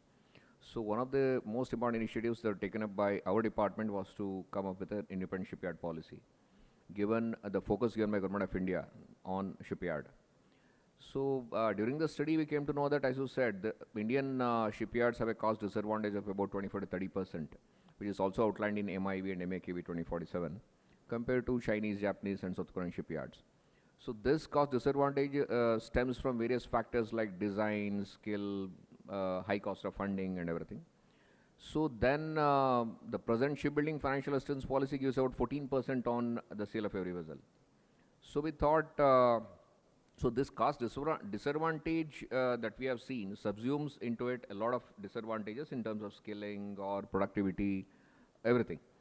So based on that, we thought we'll come up with a capital subsidy, which is the most important thing that we brought up in the policy.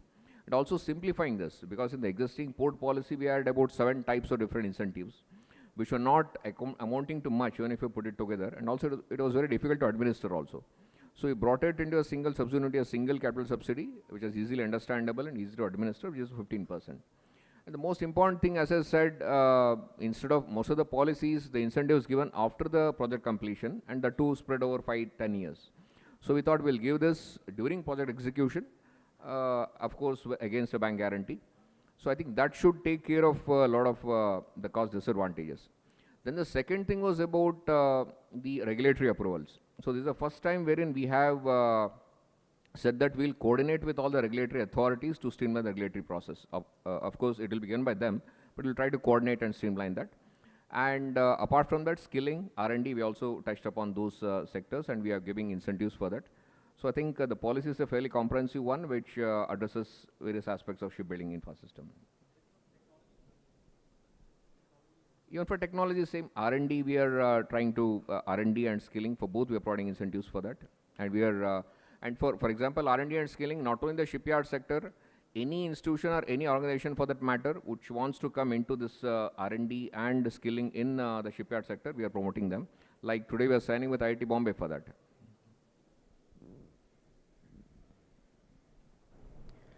My next question is to Mr. Aditya Pratap. Yeah, I think as Yogyathan, you also have a port and a small shipyard. Yeah, and you're also owner of a very large fleet of dredgers.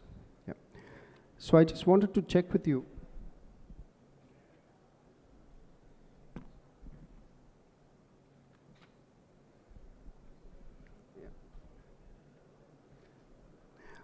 Are there any frugal solutions in ship repair value chain which can be introduced at critical points in the vessel life cycle management? For instance, the amount of spares that you would support with in your vessel outfits with regard to the shipyard supplied spares, or building in efficiencies in your refit plan so that you can reduce refit cycles. Do you have any observations on this? Thanks for that question. So one of the ways we solve for that problem is to reduce the lead time, right? So let's say we have an IHC dredger and we need certain spares to come in at critical times. Sometimes you have to import them, then there's a longer lead time. So either we tie up with IHC to provide the material locally, or we look for indigenous options, where you can manufacture smaller fabrication items, welding items, locally procure them. And the other aspect to deal with this type of shortage is to maintain critical spares at all times. And one of the things that's happening now, and it's becoming more efficient, are those, those supply chains.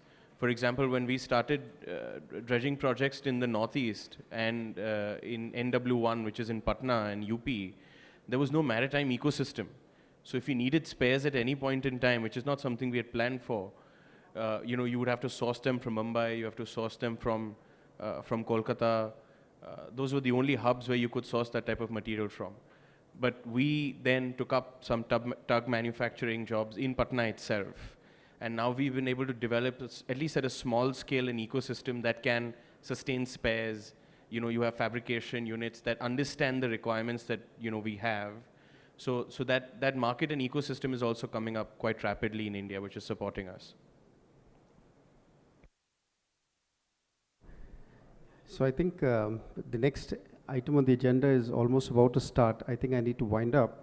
So very quickly summarizing, we had a very insightful discussion on shipbuilding, ship repair, both the international as well as the Indian shipbuilding market scenario, as well as measures in the regulatory and policy framework from the MMB.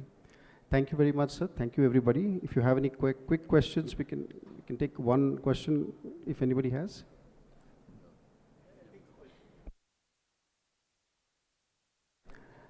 Yeah, I think we'll have to conclude. Thank you very much. Thank you.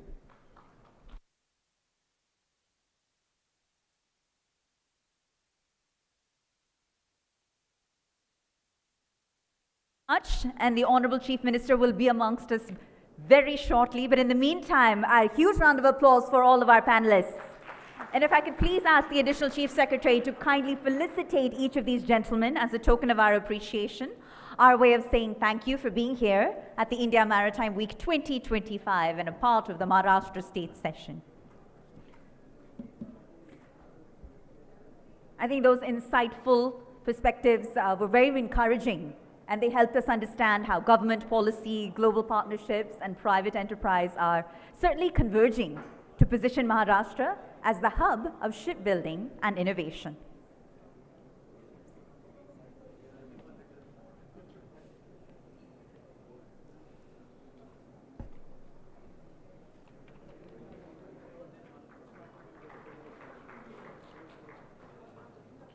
Yes, for each of our panelists, thank you so much to the Additional Chief Secretary, Mr. Madhu Nair, Mr.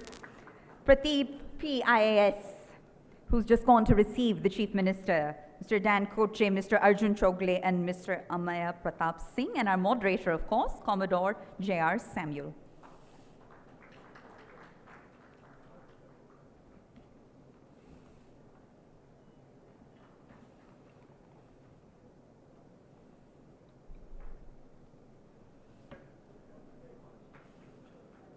A rich range of insights emerged from that conversation that all of us as stakeholders in the maritime ecosystem will certainly take back with us.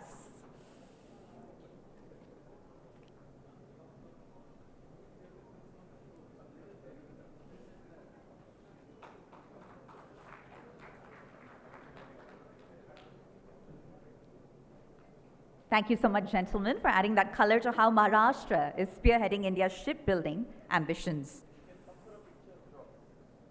Let's have a group photo op with the Additional Chief Secretary. All of our panelists, if they could kindly please gather to capture the moment.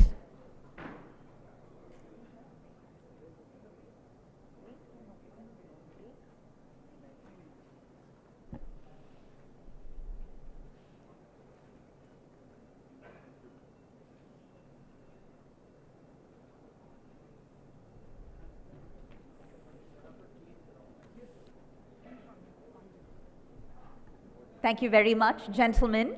And as our audience will notice, we are just doing some technical housekeeping in order for our chief guest for the afternoon to arrive, who I know you've all eagerly been waiting to hear from.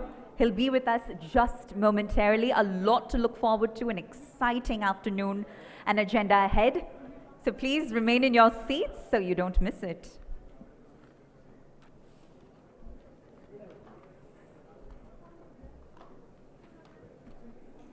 I'm told the Honorable Chief Minister has entered the building and will be in the premises very shortly.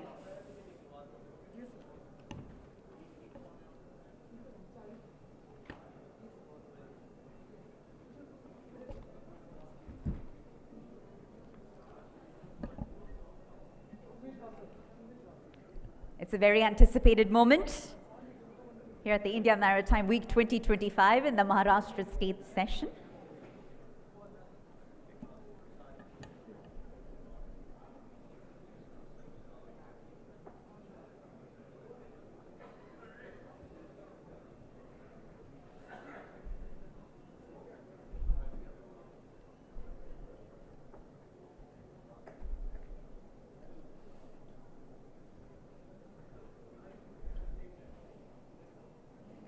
And as we anticipate his arrival, I just want to salute all of your contributions as stakeholders to India's maritime ambitions.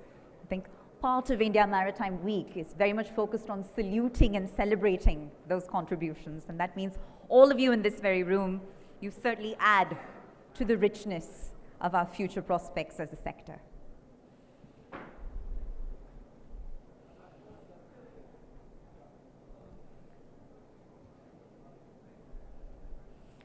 And the Maharashtra Maritime Board has just gone on to officially receive the Honorable Chief Minister, who will be entering the premises in just moments.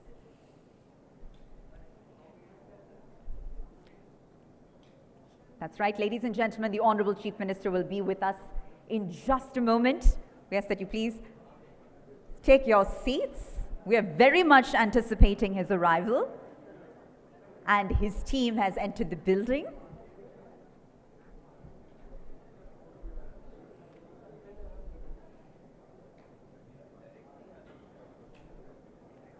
We're, of course, truly honored and deeply humbled by his presence. His decision to be here only raises the level of the occasion here at India Maritime Week 2025.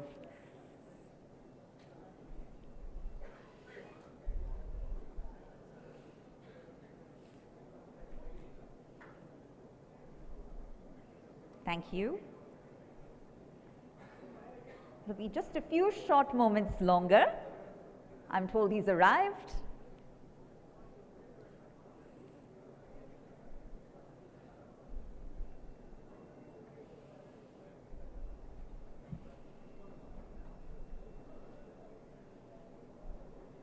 And I think all of our stakeholders have really simply shared very dynamic perspectives on port development initiatives and really the vision behind Maharashtra's maritime resurgence.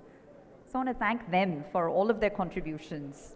And I think each of the speakers that we've heard from, they've highlighted not just the scale of the infrastructure that's being created, but also the speed behind that infrastructure and the determination behind that infrastructure. I think from transforming traditional ports into smart logistics hubs, if I can call it that, to essentially enabling new age coastal shipping. It's the leadership of the speakers that you've just heard from this afternoon that's truly accelerated Maharashtra's blue economy momentum. And I think that certainly deserves recognizing.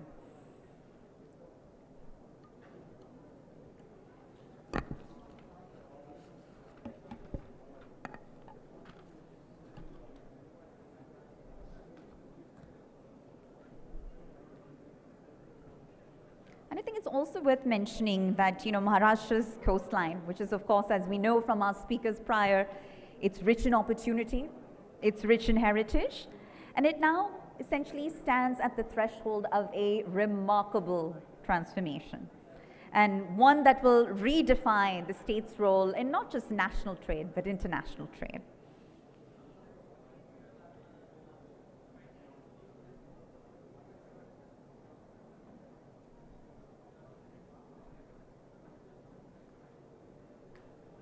I think the speakers before us have also helped highlight how Maharashtra's maritime vision essentially aligns very much with the national roadmap that's under Maritime India Vision 2030 and Maritime Amrit Kal 2047. And, correct me if I'm wrong, but I think the emphasis this afternoon has really been on policy reform, digital transformation, and integrated logistics. That's truly set the tone for what sets Maharashtra apart when it comes to India's maritime ambitions.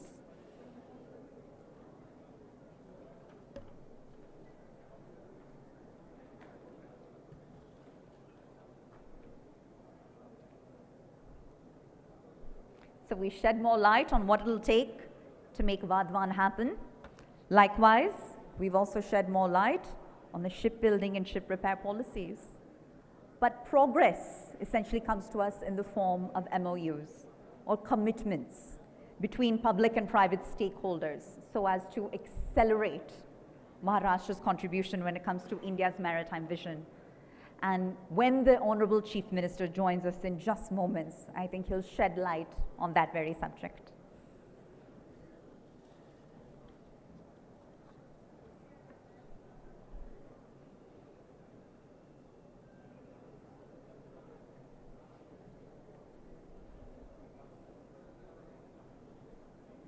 Thank you for your patience. And the Honorable Chief Minister is among us very shortly. We're very much looking forward to his arrival, his remarks, and the context he'll set for the entire session, the Maharashtra State Session in India's Maritime Week 2025. It's very much highly anticipated, and I can sense that in reading the energy of this room.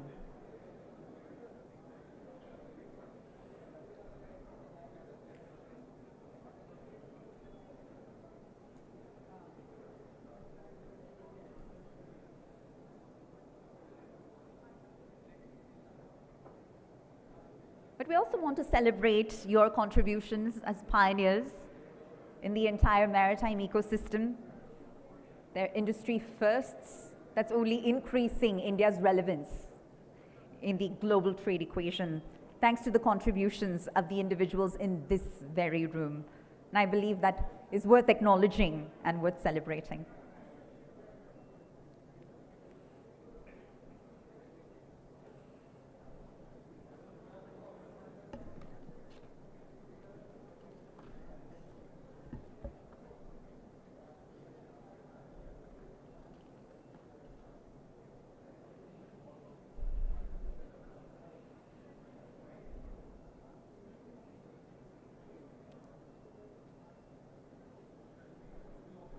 And when we look around the room at the distinguished dignitaries and panelists and our wonderful audience, of course, I think we need to celebrate them being a part of this incredible journey, because together, I believe you all reaffirm one thing, which is that Maharashtra is not just a maritime state, but it's really a maritime force that's shaping India's future.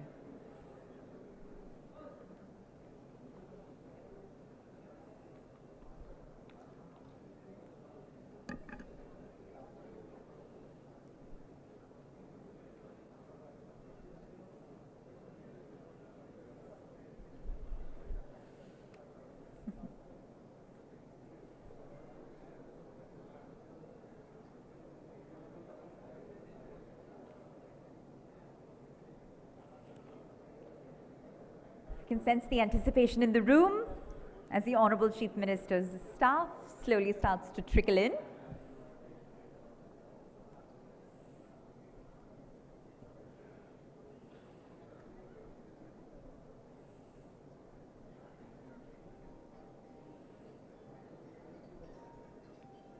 It's certainly going to mark a very special moment, and we are all on the verge of experiencing it.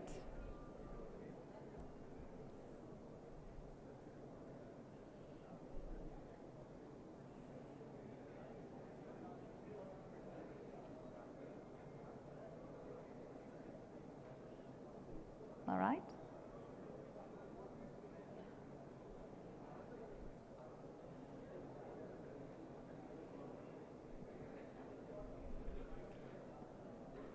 Ladies and gentlemen, are you ready? All right, ladies and gentlemen, please join me in extending a warm welcome to a visionary who's been instrumental in shaping Maharashtra's rise as India's maritime powerhouse, the Honorable Chief Minister of Maharashtra, Shri Devendra Fadnavis. Huge round of applause, please.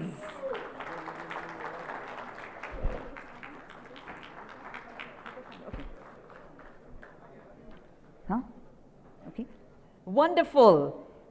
Ladies and gentlemen, keep the applause coming. I believe it's deeply deserved.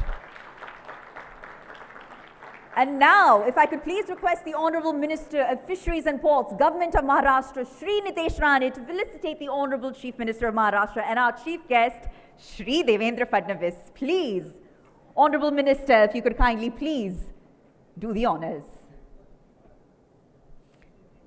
As promised, it is indeed a special moment. It's one that you've all waited for with anticipation. And the Honorable Chief Minister is now officially amongst us.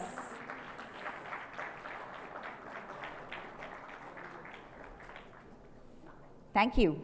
Thank you, gentlemen. Now, to this audience, as I promised a very short while ago, we now move on to a very significant moment.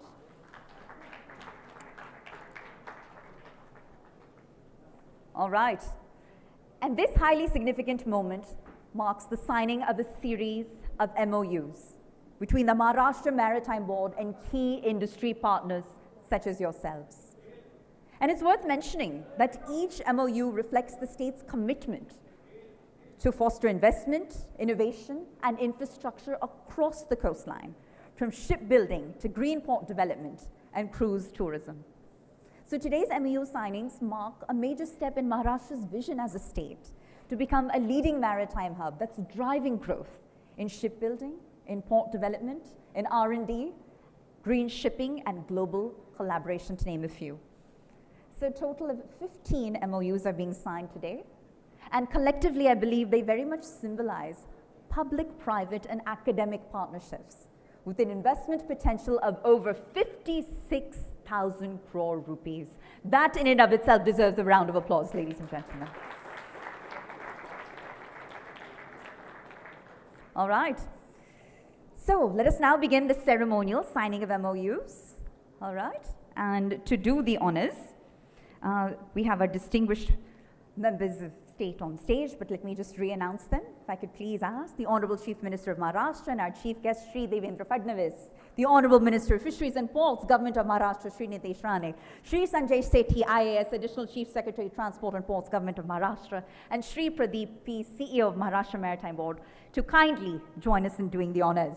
So with that, ladies and gentlemen, are you ready for the unveiling of our 15 MOUs? If so, please give me a round of applause.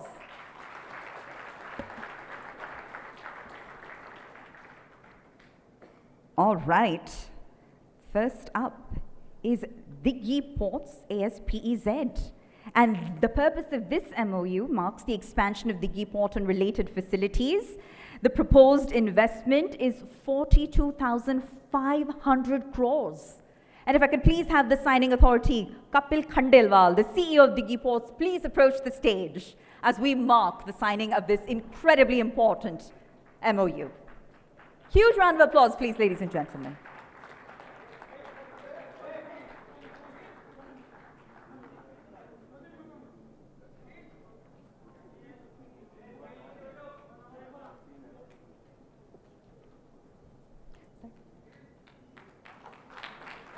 IIT के 3 है तो हो गया.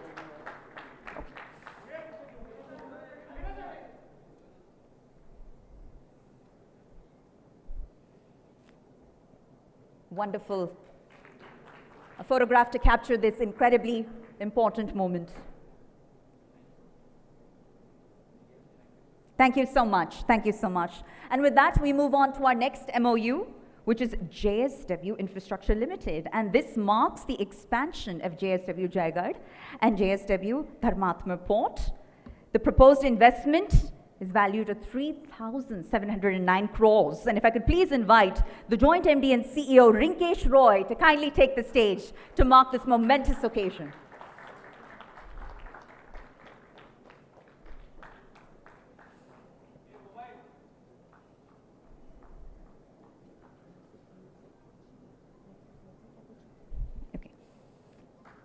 All right, and with that, we move on to our next MOU, ladies and gentlemen.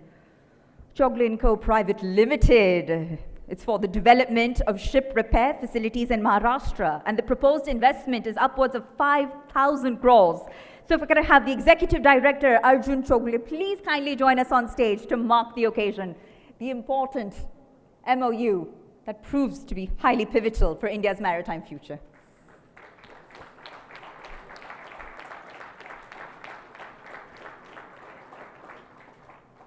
Thank you, gentlemen.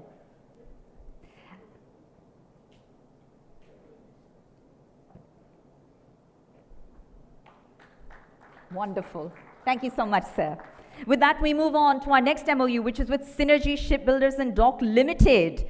And the purpose of the MOU is the development of shipyard facilities in Maharashtra.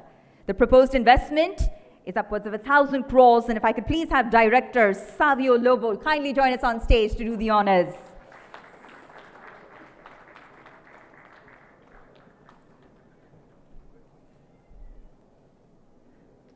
A special moment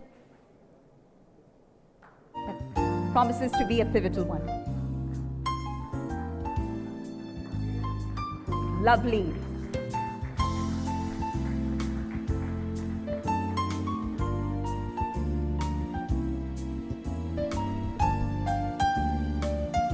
Thank you. And with that, we move on to our next MOU, which is with Goa Shipyard Limited.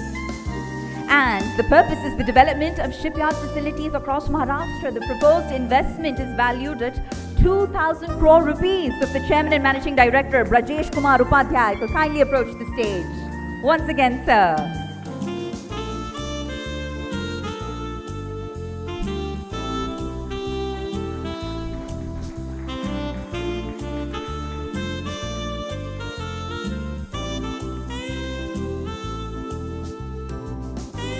Wonderful.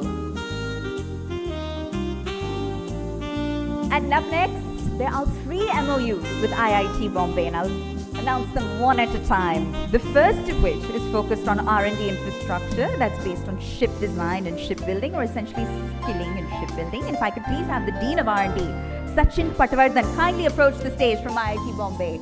So if we could kindly have you on stage to join us. The IIT Bombay team is on stage amongst us.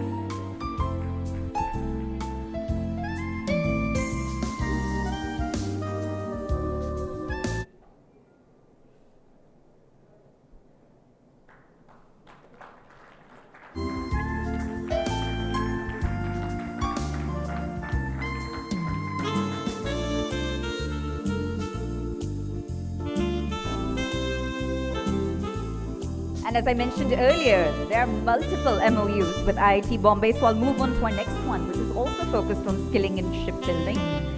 And it's essentially to develop a center of excellence for capacity building and training of manpower for the shipyard industries. So we can have the Dean of R&D, Sachin Patwardhan, and the larger IIT Bombay team also accept the honor once again. A special moment of recognition here at the India Maritime Week 2025 Maharashtra State Session. Yes, keep the applause coming, ladies and gentlemen.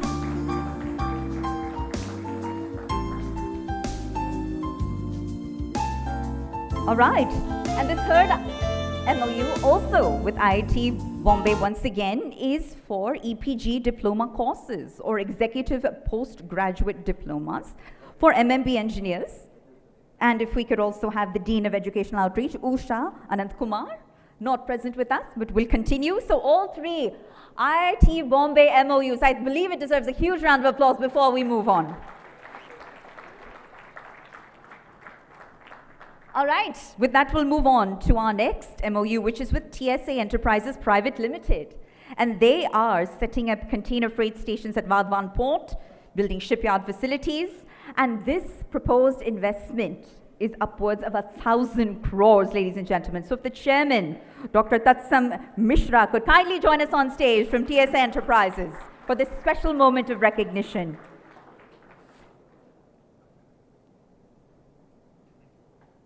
We're deeply honored and truly humbled, sir.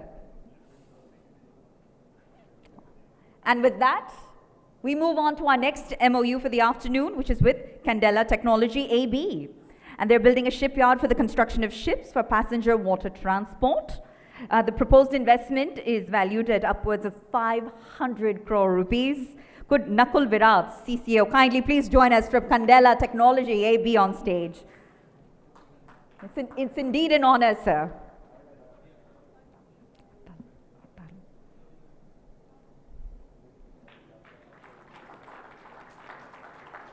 What a moment worth remembering, a moment worth celebrating. And with that, we move on to our next MOU, which is Atal Turnkey Projects. And the purpose of the MOU is maritime cooperation between Maharashtra and the Netherlands. Ladies and gentlemen, so if I could have the country head India, Subramaniam Yadavali, kindly please approach the stage. Thank you so much, sir. Our heartiest congratulations, and we look forward to the change that this MOU will bring when it comes to India's maritime sector.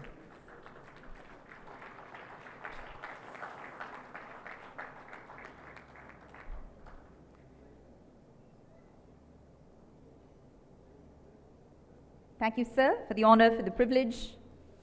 And with that, we move on to our next MOU, which is with Eachandia Marine AB. And the purpose of this particular MOU, ladies and gentlemen, is the development of a battery system assembly in the proposed project of development of shipyards for shipbuilding, ship repair, and ship recycling facilities. It's valued at upwards of 10 crores. And if I could please have Rakshit Sachitanand, the sales director, kindly do join us on stage to mark this incredible moment. If Rakshit Sachitanand could please join us on stage, please. All right, and with that, we'll move on to our final one, which is Mumbai Port Authority. And this, of course, marks the cooperation. Okay, all right. We've got the Eachandia Marine AB team on stage. So if they could kindly, please do join us. All right, we'll move on to Mumbai Port Authority. Now, this particular MOU marks the cooperation between MBPA and MMB, or the Maharashtra Maritime Board, for passenger water transport. So if I could please have Captain Praveen Kumar Singh, Deputy Conservator, kindly approach the stage to mark this momentous moment. Keep the applause coming, ladies and gentlemen.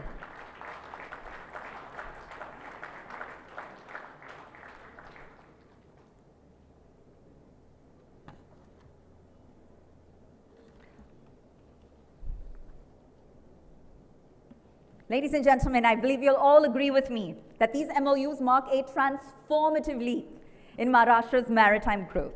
It's spanning ports, it's spanning shipyards, research, training, sustainability, and innovation. And under the visionary leadership of the Honorable Deputy Chief Minister Shri Devendra Fadnavis, Maharashtra is confidently sailing towards a strong, connected, and self-reliant maritime future. So thank you so much, gentlemen. All right, so if I could now please invite the Honorable Minister of Fisheries and Ports, Government of Maharashtra, Shri Nitesh Rane, to kindly deliver a special address. It's a pleasure. Thank you, sir.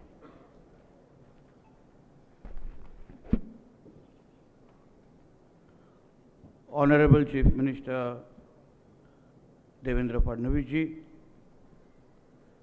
Honorable Secretary to Ports and Transport Shri Sanjay Sethi ji, CEO Maharashtra Maritime Board Honorable Pradeep ji, present here all respected dignitaries. I think it's a very proud moment for all of us as the government of Maharashtra and the Ports Department that today, when all of us are working under the leadership of Honorable Devendra Fadnavis ji, and today when we all look at Maharashtra as a very potential destination for maritime development, I would say this all because of the vision that we have got from Honorable Devendra Fadnavis ji, the kind of guidance and the support that he gives in order to ensure Maharashtra leads the way in maritime development. I think a huge applause should be given to our Honorable Chief Minister from all of us. The kind of MOUs and the number of MOUs that has been done here, every time when as the Port Department of Maharashtra we communicate to all of you and we let you know and we tell you what Maharashtra wants to do in this entire maritime sector, and the kind of response and the kind of understanding you get about his vision of where he wants to take the state of Maharashtra, I think it makes our job extremely easy. Today, as you all know, as the government of Maharashtra, and as the Port Department of Maharashtra, we are the only one state in the entire country who has its independent policy for shipbuilding, ship repair and ship breaking. And that itself shows how serious we are in order to grow in this entire maritime sector. Also in terms of the waterways and the water transport, as you see, a few MOUs have also been done where in the coming time, the entire transformation of Mumbai's water transport will be done, and commuting from one place to another will be as easy as getting onto a jetty from one place and reaching to the other in a matter of few minutes. I think today is a very historical day where Maharashtra is looked at the epicenter of the development in the maritime sector, and I feel this is just the beginning. We are in the first year of the 5 term of this state government, and I would say we have a long way to go and much more that all of you can expect from the state of Maharashtra. Once again, I thank our Honorable Chief Minister to giving us the support and encouragement and the kind of guidance that he gives us to ensure that whatever we have promised and whatever we have spoken to you about what all Maharashtra has to offer. When you think of investing in Maharashtra, when you look at Maharashtra as a maritime destination, everything that you would expect in terms of permissions, in terms of backup, in terms of support, in terms of follow-up, we will ensure everything will be done in the due course of time and as promised in the time that we have spoken to you. Again, thank you, all of you to give us this kind of support, and once again thanking our Chief Minister to support and be here. Thank you. Jai Hind, Jai Maharashtra. Some very inspiring words by the Honorable Minister, and thank you again, sir, for an insightful address that has truly guided Maharashtra's maritime development in the right direction. All right. Well, with that, ladies and gentlemen, may I now please invite the Honorable Chief Minister of Maharashtra, Shri Devendra Fadnavis, to deliver the highly anticipated keynote address. A huge round of applause, please.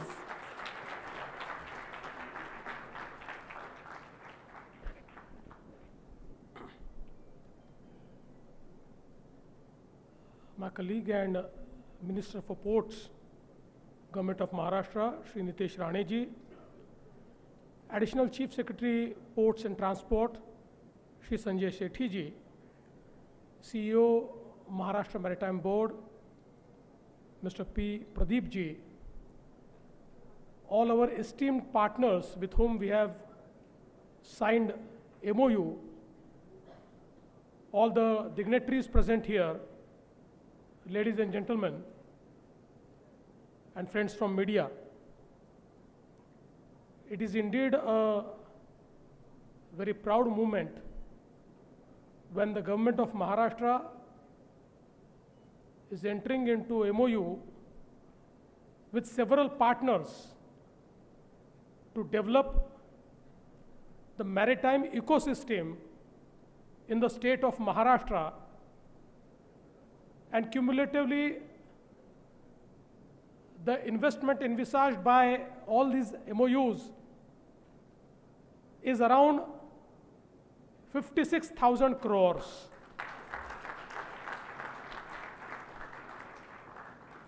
I'm very happy that apart from investment, we have also entered into some strategic MOUs which will help us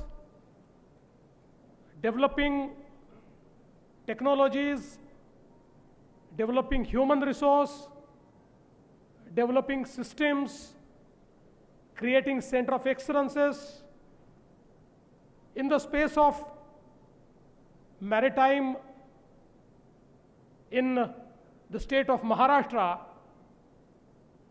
And I'm sure that with all these MOUs, we will actually move forward towards achieving our supply chain and to allow us to be a big player in the movement of logistics. I'm very happy that 4 MOUs which we have signed dedicated to several activities, including ship repair and also a MOU which will be dedicated to water transport. I think in a city like Mumbai, water transport is something which is very important. In 2017, we started our first RoRo service in Mumbai, and now one can see that people are very happily using that service. It's transporting people, cars, and everything. And people are not only saving money, but also saving precious time. Now is the time to up our game, and we want to develop several water transport ways in Mumbai, for which our ports department and our maritime board have already charted out many such waterways which will be used for the water transport. We are also developing a water taxi for our new airport, which is the New Mumbai Airport, and perhaps it will be the first airport in India from where a water taxi will be available, and it will take you directly to as far as the gateway of India, so that you avoid entire traffic and reach the southern part of Bombay, Mumbai, at the shortest time. We are also happy that we have entered into a MOU which is dedicated towards the clean vessels, electric vessels. I think that is the need of the day, because we know that water transport is cheap, but it has to be sustainable as well.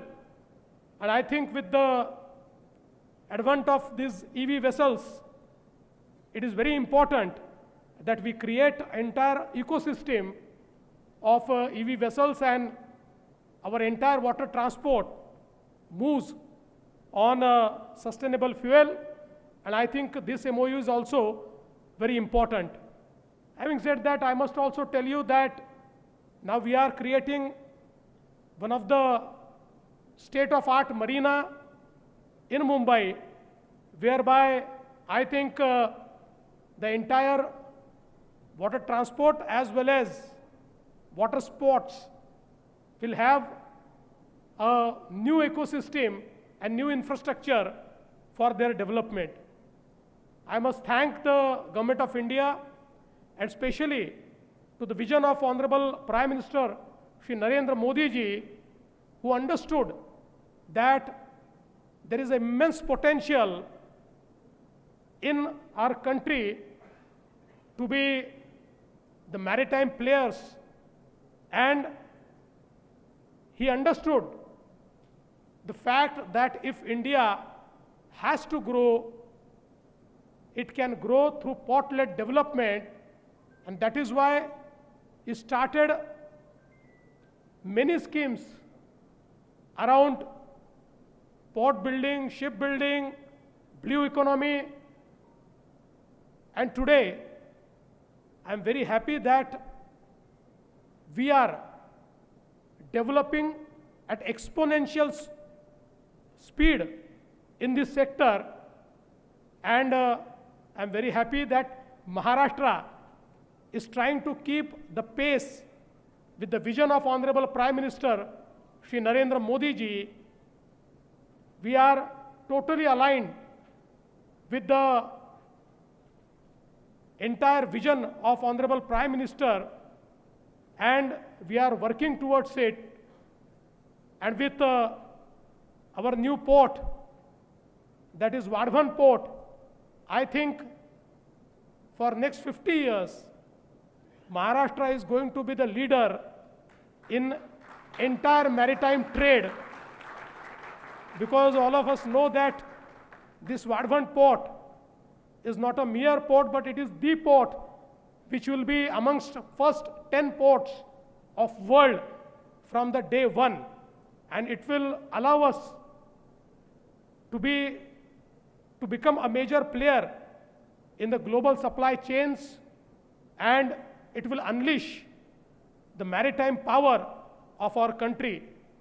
From government of Maharashtra's side, I would like to assure you that we will work closely with the central government and will create best of the ecosystem in the space of this entire maritime business. Once again, I would like to thank all our partners who have entered into MOU with us. I would like to assure you that your journey with us will be seamless. Your journey with us will be a journey of partner, and our entire team, you have already interacted with our entire team. It's a very efficient team. They mean business.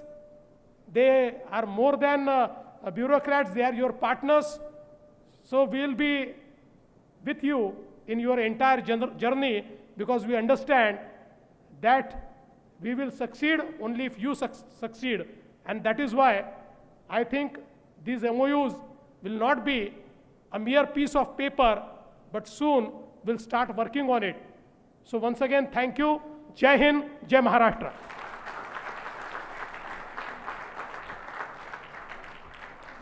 And thank you to the Honorable Chief Minister for that inspiring keynote. A huge round of applause once again, please, ladies and gentlemen.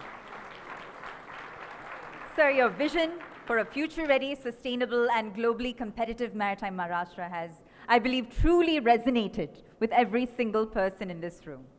All right? From the coastal industrial corridors to digital port ecosystems, it's evident, ladies and gentlemen, that Maharashtra isn't just keeping pace with change. Maharashtra is leading change. So to extend our gratitude, sir, on behalf of the Maharashtra Maritime Board, I'd now like to invite on stage a very special guest. Please put your hands together for Shri Pradeep P. IAS, CEO of Maharashtra Maritime Board, to deliver a vote of thanks.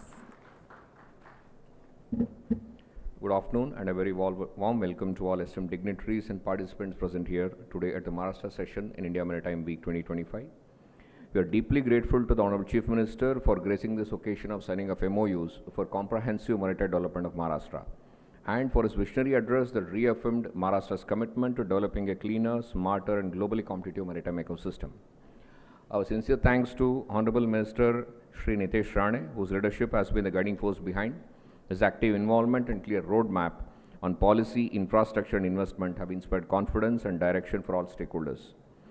We are grateful to Honorable Additional Chief Secretary for articulating the importance of convergence, collaboration, and coordination in driving effective implementation across maritime verticals.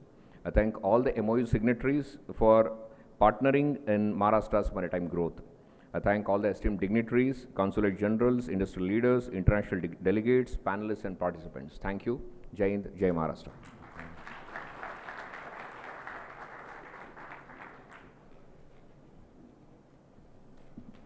Thank you so much, gentlemen. We'll wait a moment, all right, as the Honorable Chief Minister bids us farewell.